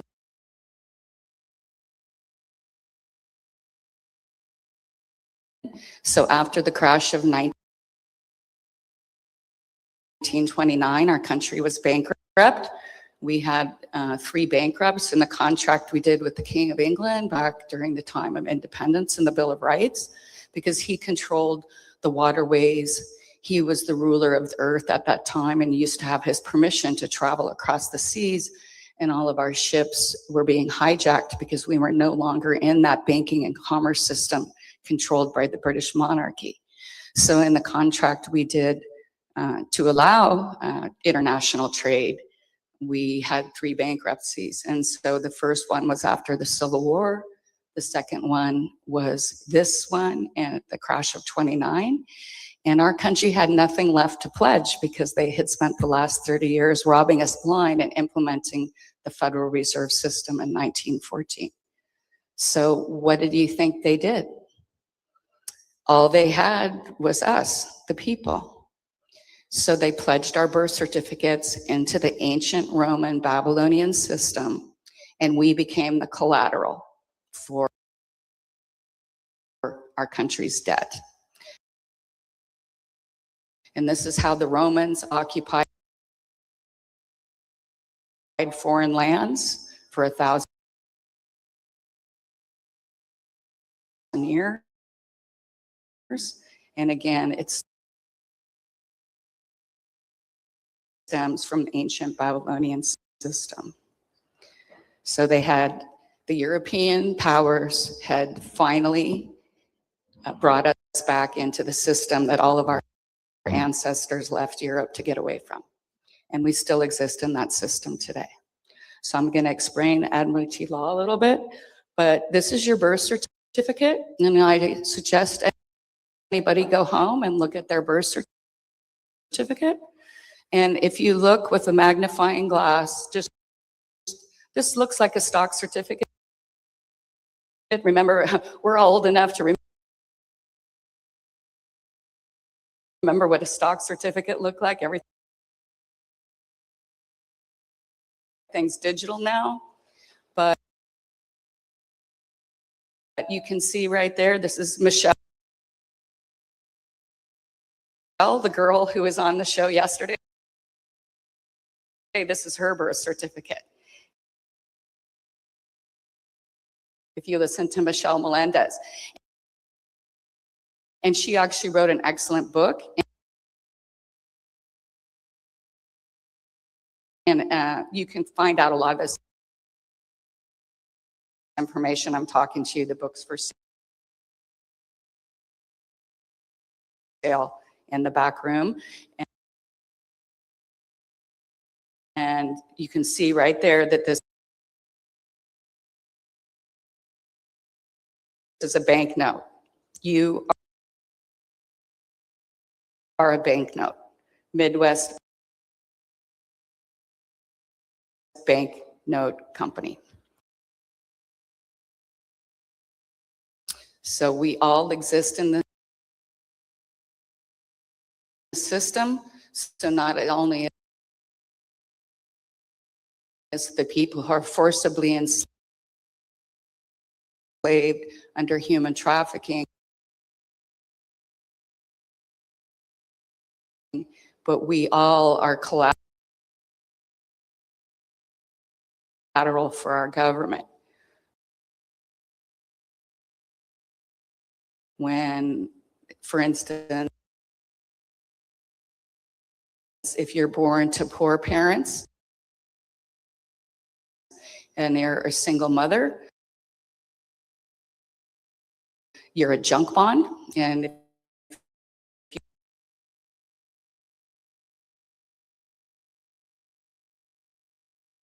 you ever got your birth certificate back, it would have a bunch of stamps. I don't know if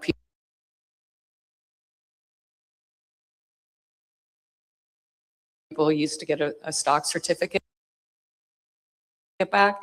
You could see where your stock had been traded in every country, and that's what your birth certificate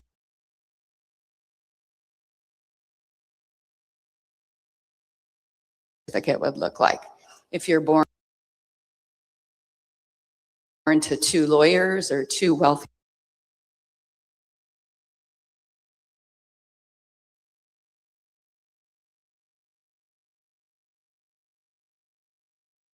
people, you're an A bond.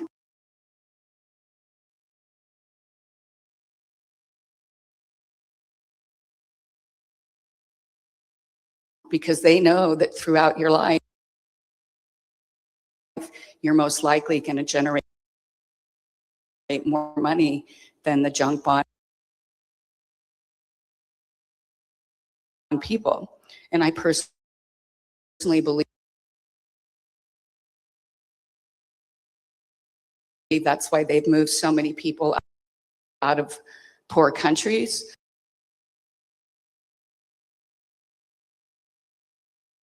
Because they have a younger population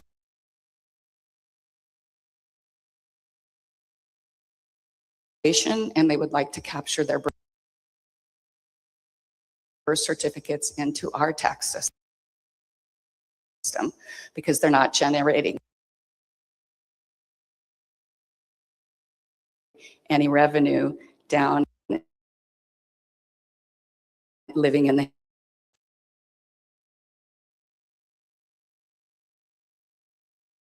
or something. So they're actually costing the system money in their system anyway. I'm not saying that that is how I feel. The system is often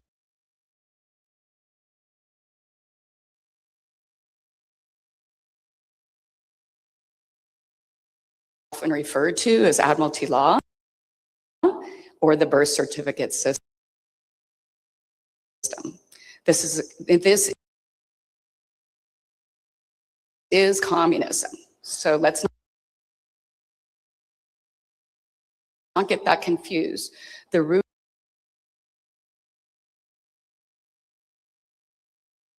of communism is the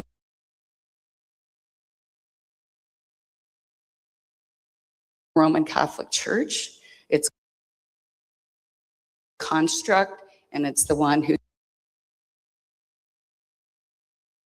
funded all the wars, that's murdered hundreds of millions of people in the last 100 years. And again, I went to Catholic school. I took my grandmother, although I'm not Catholic myself, I took my grandmother every Sunday until she died to church. So this is not about the individual people who have a faith in God. So I just wanted to make that clear. Since 1871, when the US Constitution was replaced by a corporate document, we've not had a legitimate president of the United States. This same structure put in a legal during the Civil War.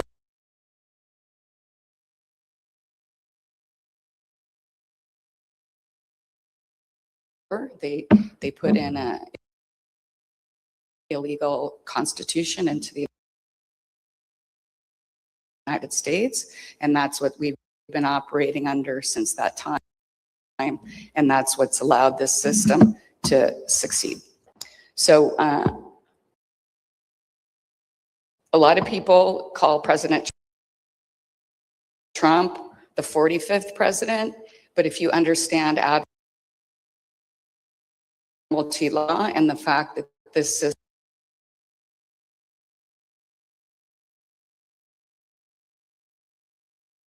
system went bankrupt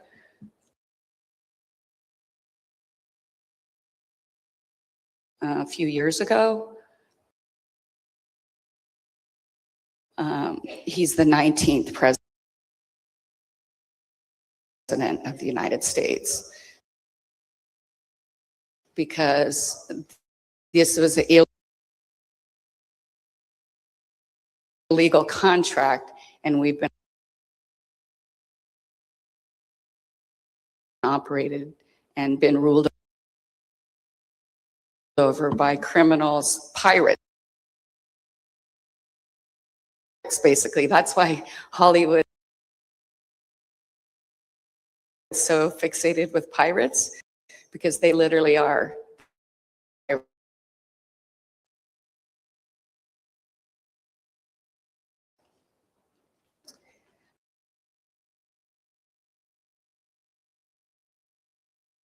This group of foreign hostile invaders took hold of our nation after the Civil War. The takeover continued into the 1930s, and the nation's second bankruptcy. The third and final bankruptcy of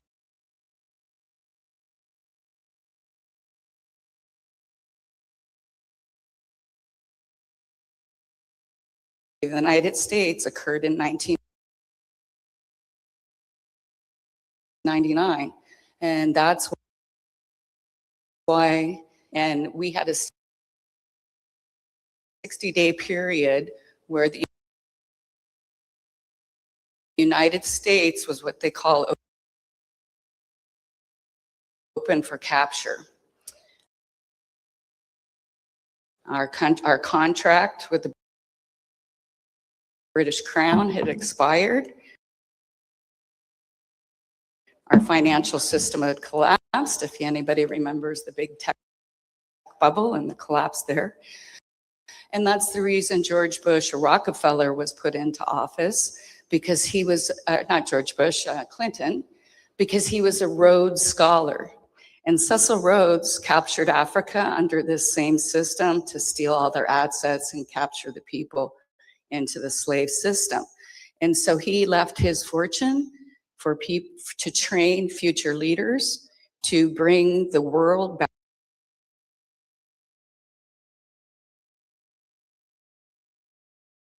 back into the British monarchy system, which is really the Vatican system. The actual monarchs of Europe lost their power to the Pope, starting with an agreement signed at the Concordance of Worms in Germany in 1122. They reneged on that by doing the Magna Carta, and because the King of England was the ruler of all the European monarchies, they all lost their power and they subjugated at that time to the Pope. And the agents of the Pope, from Oliver Cromwell on, have actually destroyed the actual bloodlines of the original monarchies and replaced it with the Rockefeller, Rothschild bloodlines, or what we call the 12 bloodlines. The agents of this banking system are battling it out right in front of us for control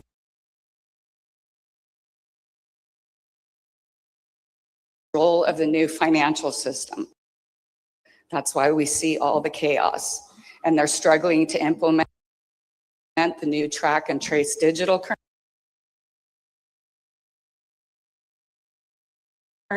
currency and start wars to call the population.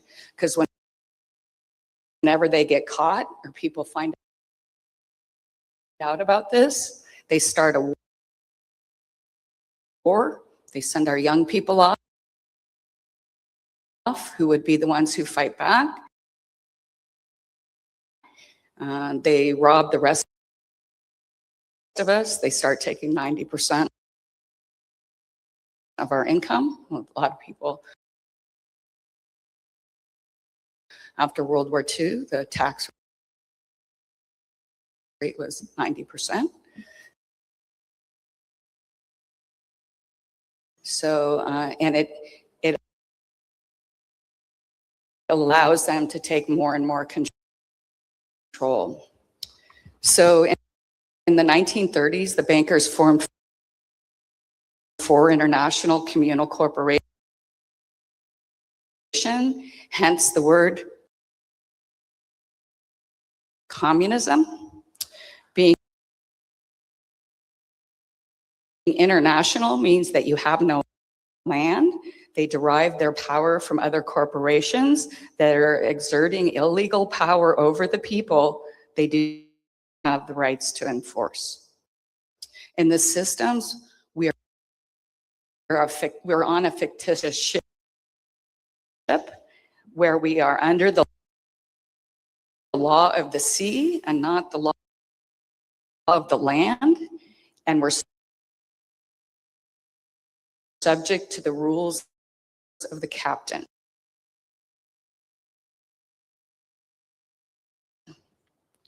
We have no rights in this system. In fact, we are considered dead cargo. The term human itself means monster.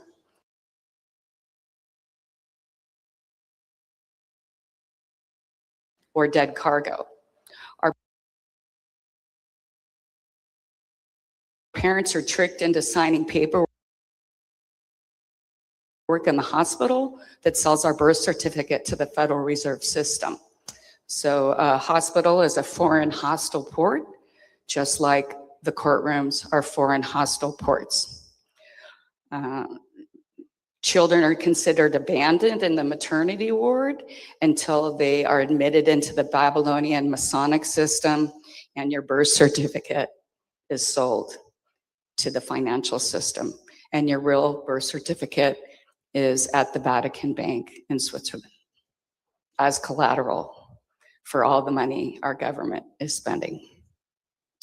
The value of each birth certificate is derived from the future tax revenue that they'll generate for the Vatican. The system claims the child in the womb because the womb is full of water, so they're claiming us under Admiralty law. And they exercise their Admiralty law claim via the sewer systems in the United States. So they claim power of us connected through the sewer systems from birth in our mother's womb and on land through those systems. The word matrix literally means womb. A lot of people think it's a movie, but the Matrix movie is explaining this. And if you understand Morpheus and the people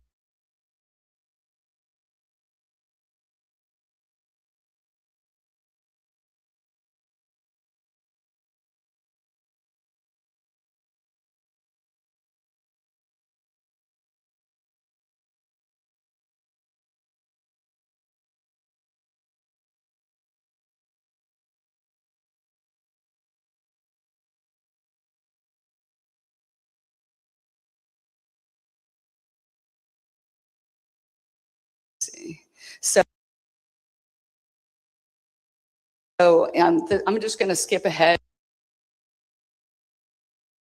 to the end times prophecy. I realize that this has been a complex topic and it challenges much of what most of us have been taught. Every major religion in the world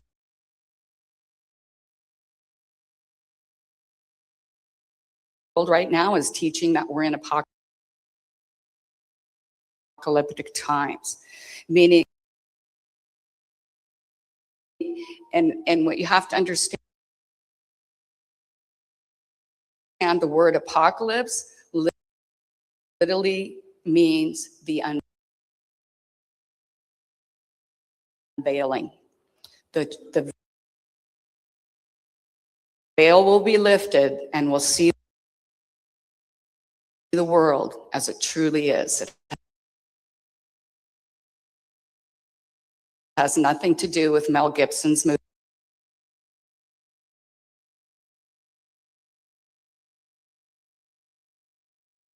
movie, Apocalypto.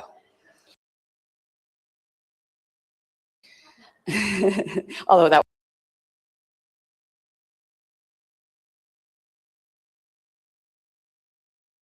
was a quite entertaining film.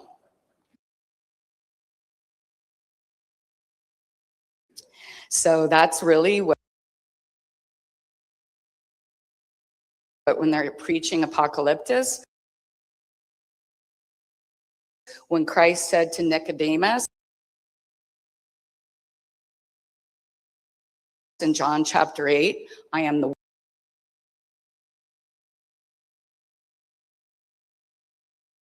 way, I am the truth, and I am the life.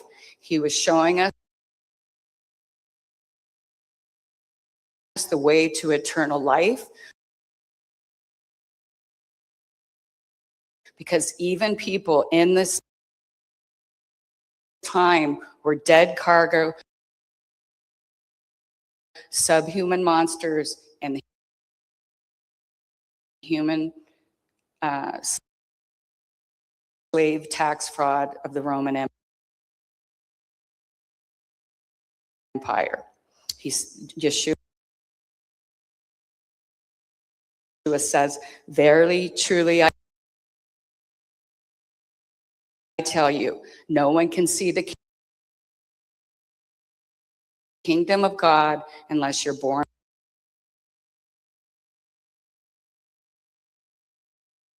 of the water and of the Spirit. And that's what it means to be born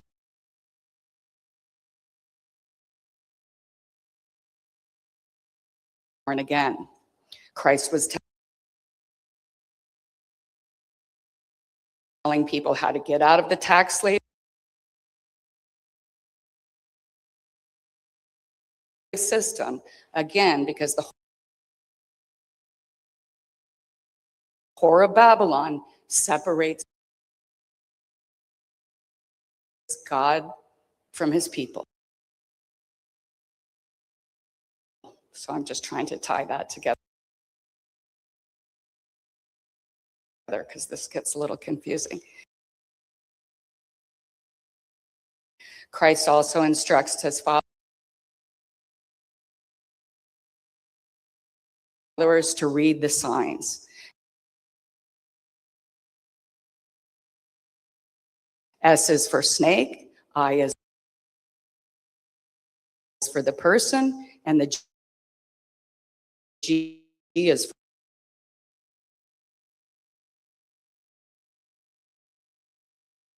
for government, and N represents the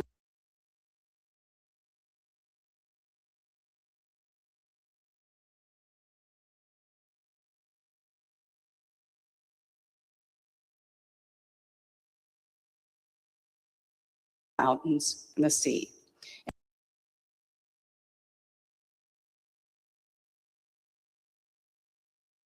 In short, the sign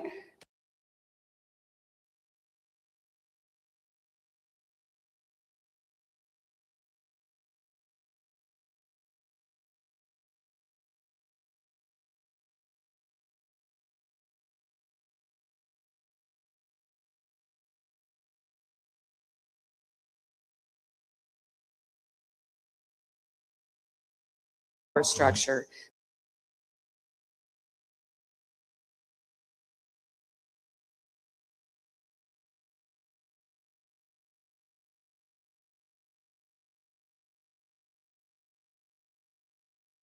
all original documents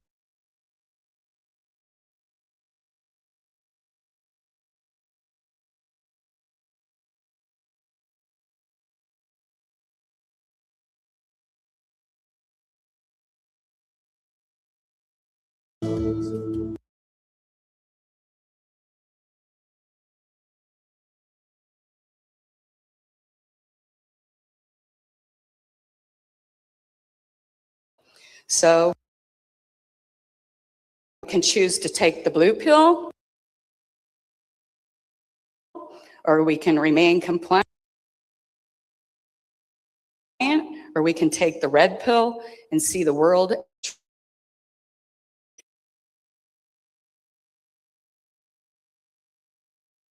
Today, our society is ruled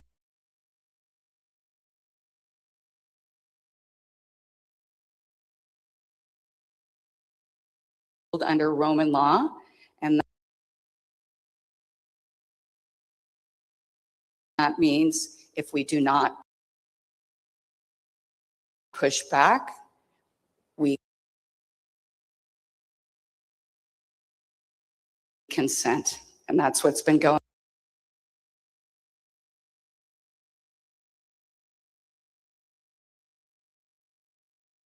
on in society while we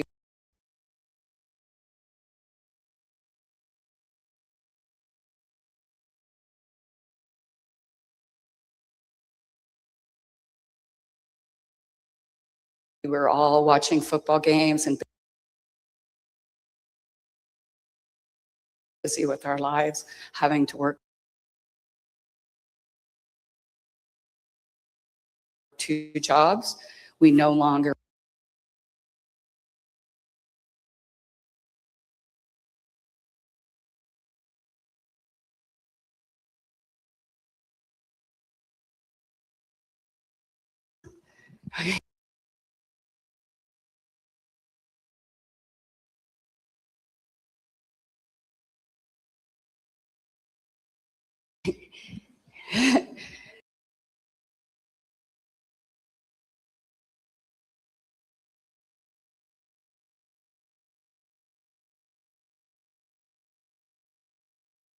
I started doing a podcast where I basically just read my writing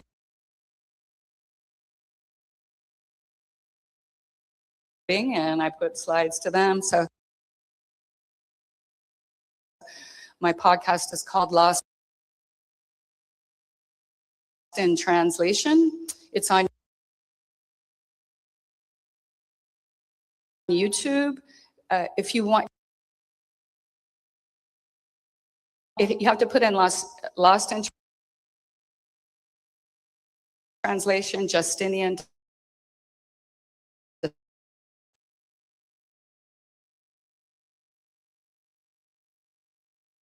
because they'll send you the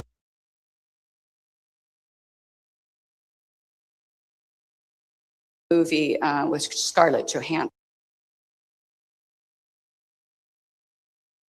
And so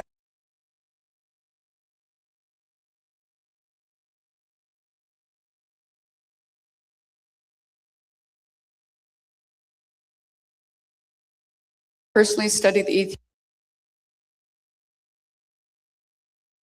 Ethiopian Bible, which has the closest text.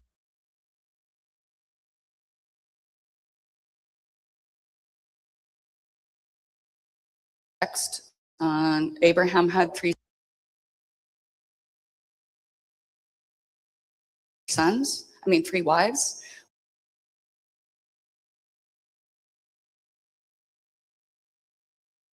We never hear about his Ethiopian wife. After Sarah died, he had children with her. They went back to Ethiopia.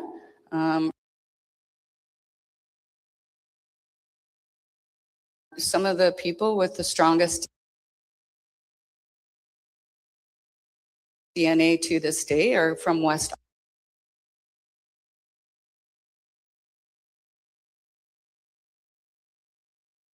Africa.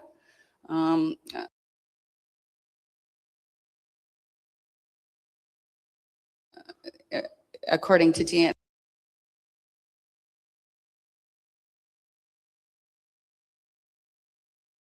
when they took the slaves, they knew exactly who they were taking. They were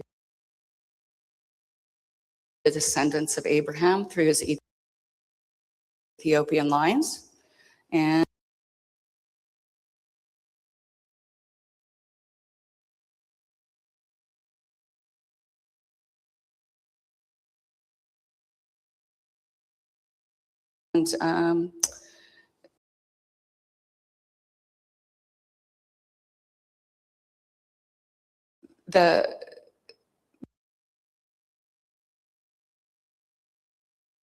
they kept the original text. They've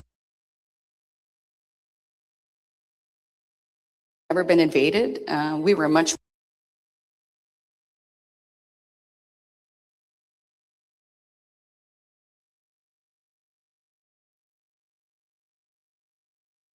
more advanced civilization in the past.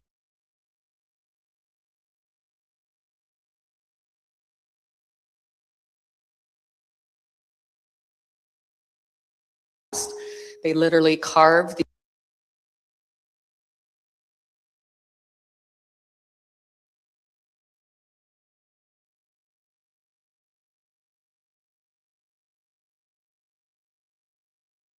these massive cathedrals, and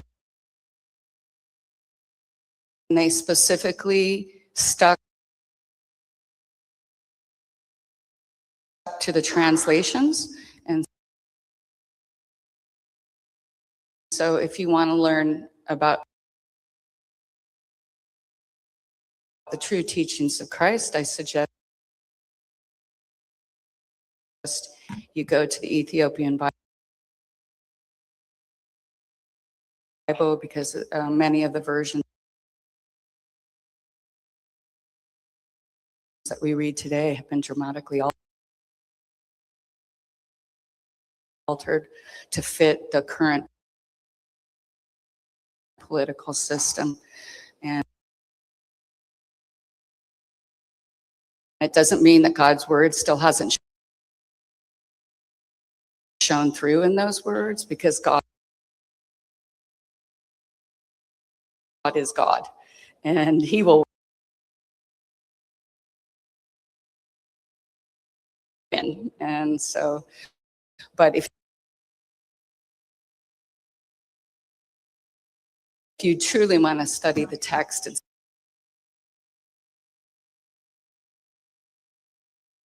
very interesting and very challenging. And it's going to open you up to a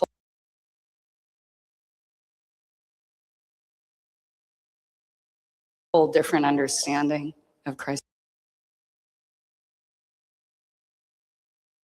message.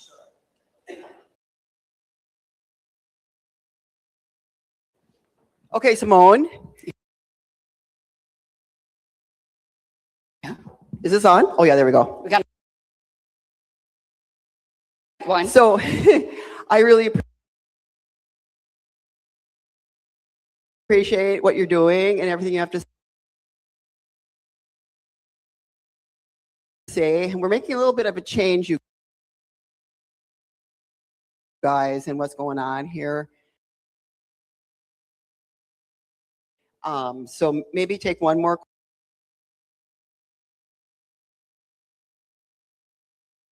question. Then we're going to have our two guys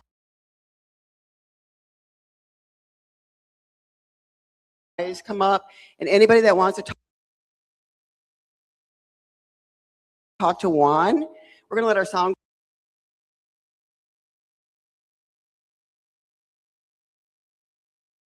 guy go because he thought he was only going to be here for a certain amount of time, and so then he can take off. But anybody that wants to it's okay with this because I just talked with him.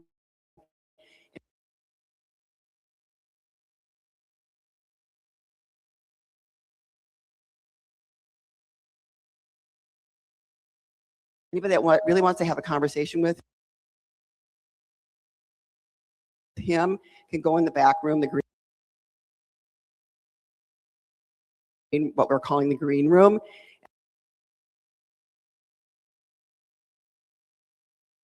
And instead of him coming up here, he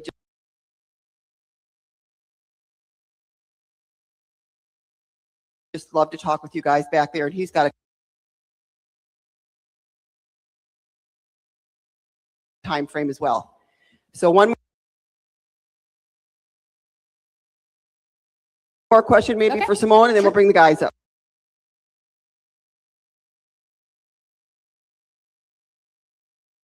Thank you.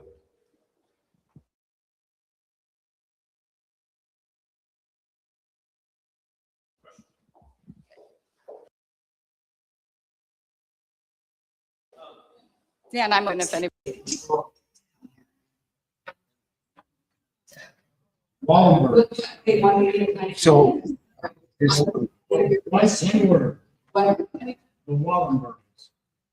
so everybody, I just want to let you know, fortunately, Juan, the event is about to end, so Juan's going to speak.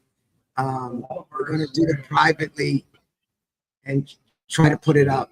So, yeah, I know, Justin, I know it's, and sorry about that. Can you guys, Justin, can you hear me now? Can you hear me now, Justin? I'm ready to- I'm gonna try to move the camera. Okay. So I just want to let you guys know that, yeah, I apologize. We tried to fix it. I don't know if you guys can hear me. Let's see. So, unfortunately, Juan's probably going to be doing it in the back room. You know, obviously my streams had a problem. Thank God Tom's stream has been good. The whole weekend we've been trying to get it live here as best we could. We've had some situations, but I think Tom and the other guy did fantastic on the Rumble stream, and it's been an amazing event. So Juan is still here. We're going to try to possibly, he's going to go in the back room. Okay. Oh, you can't hear me. Justin, can you hear me now? No, you can't hear me. You can't hear me. No.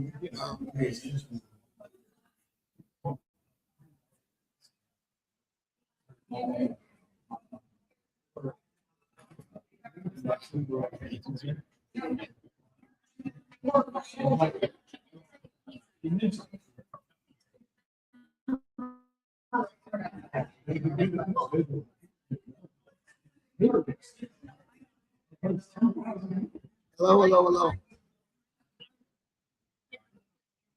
Wow, my voice. You can hear me now? You can. Okay. So Juan's going to do a little something out back. We're going to try to capture it on YouTube the best we can. So hang tight. It's not going to be on this main channel or Tom's. I don't think so, but maybe it will be. I'll let you guys know. Juan's going to do question and answer. He's gonna do, Tom's channel is, Chris, the same as yesterday. It's on Rumble. It's, hold on. I just want to get you guys to want stuff. He's going to talk about updated stuff. Hold on one sec. Tom's channel, Chris, if you could put it up, Chris. Hold on one sec.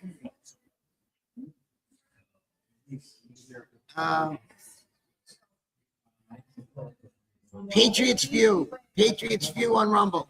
Okay, Patriots. Some of you already have it. Tom, are you going to do it on your channel? Oh no. We gotta figure this out because you can't have two people, two rooms. No, I'm just asking. Are you going to do it on your? Oh, Juan's going to come out here. Trying to do that because everybody's over. But it's going to go on your Patriots View on Rumble. So for any Gideon's people, I'm going to be live on our Zoom room tonight at 8 p.m. Eastern time. So I'll be live on the Zoom room doing our regular Sunday night study at 8 p.m. Eastern time. If you guys could pass the word around for those that are interested, just go to Tom's channel at Patriot View, and we're going to have another clip of Juan, but we're trying to put it together now. So there's a couple things going on because the event was supposed to end at 2:00, but Juan's going to do overtime, and we're going to try to capture it for you guys. We're doing this because I know there's some of you guys that wanted to hear Juan today.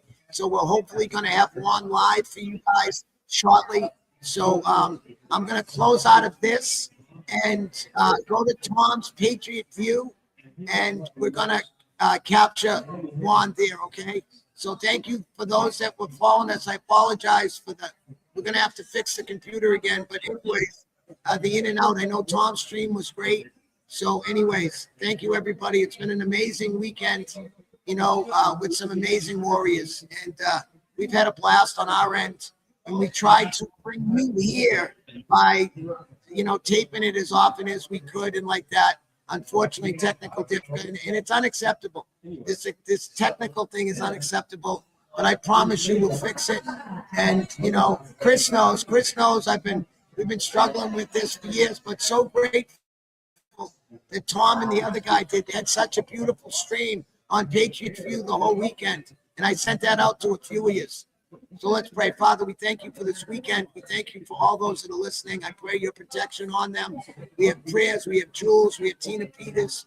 We have so many, Kellyanne and all the people, Catherine and Jim Field and so many others that we're praying for. Lord, we thank you that you hear us. We thank you that you're answering prayers. We thank you for the faithful audiences that have come over the years. We thank you for the warriors that we've brought together at this critical time. I pray for each and every person listening and all their families represented here. We thank you, Lord, that you're the answer. The answer is Jesus Christ and him crucified. And once we put faith in him, we get power daily, we get peace daily, we get victory daily. Hallelujah, through the power and office of the Holy Spirit. So thank you for the warriors that you brought together here. We thank you for these people that put on an amazing weekend for all of us all. We thank you for Hara and Melissa and Kathy and Brian and all the amazing people at Awaken Bold.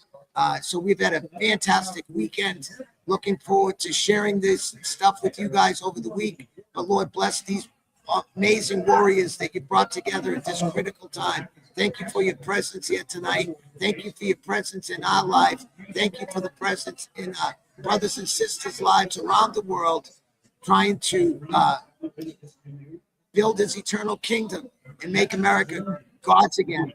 And then be our brothers and sisters, brother around the world, not our brother's keeper. Thank you for your presence here. Thank you for the faithful warriors here. In Jesus' name we pray. Amen. Over and out, over and out, over and out. We'll see you guys tonight at 8 p.m. Eastern time for the Gideon's Warriors. We're gonna have a great 2 hours tonight together, 8 to 10 Eastern time. And then we'll see you guys tomorrow night when I get back. I'm flying in tomorrow afternoon, tomorrow morning, tomorrow afternoon. We'll be back tomorrow night, regular schedule. I hope everyone has a wonderful, wonderful rest of your day. And God bless. Love, love, love.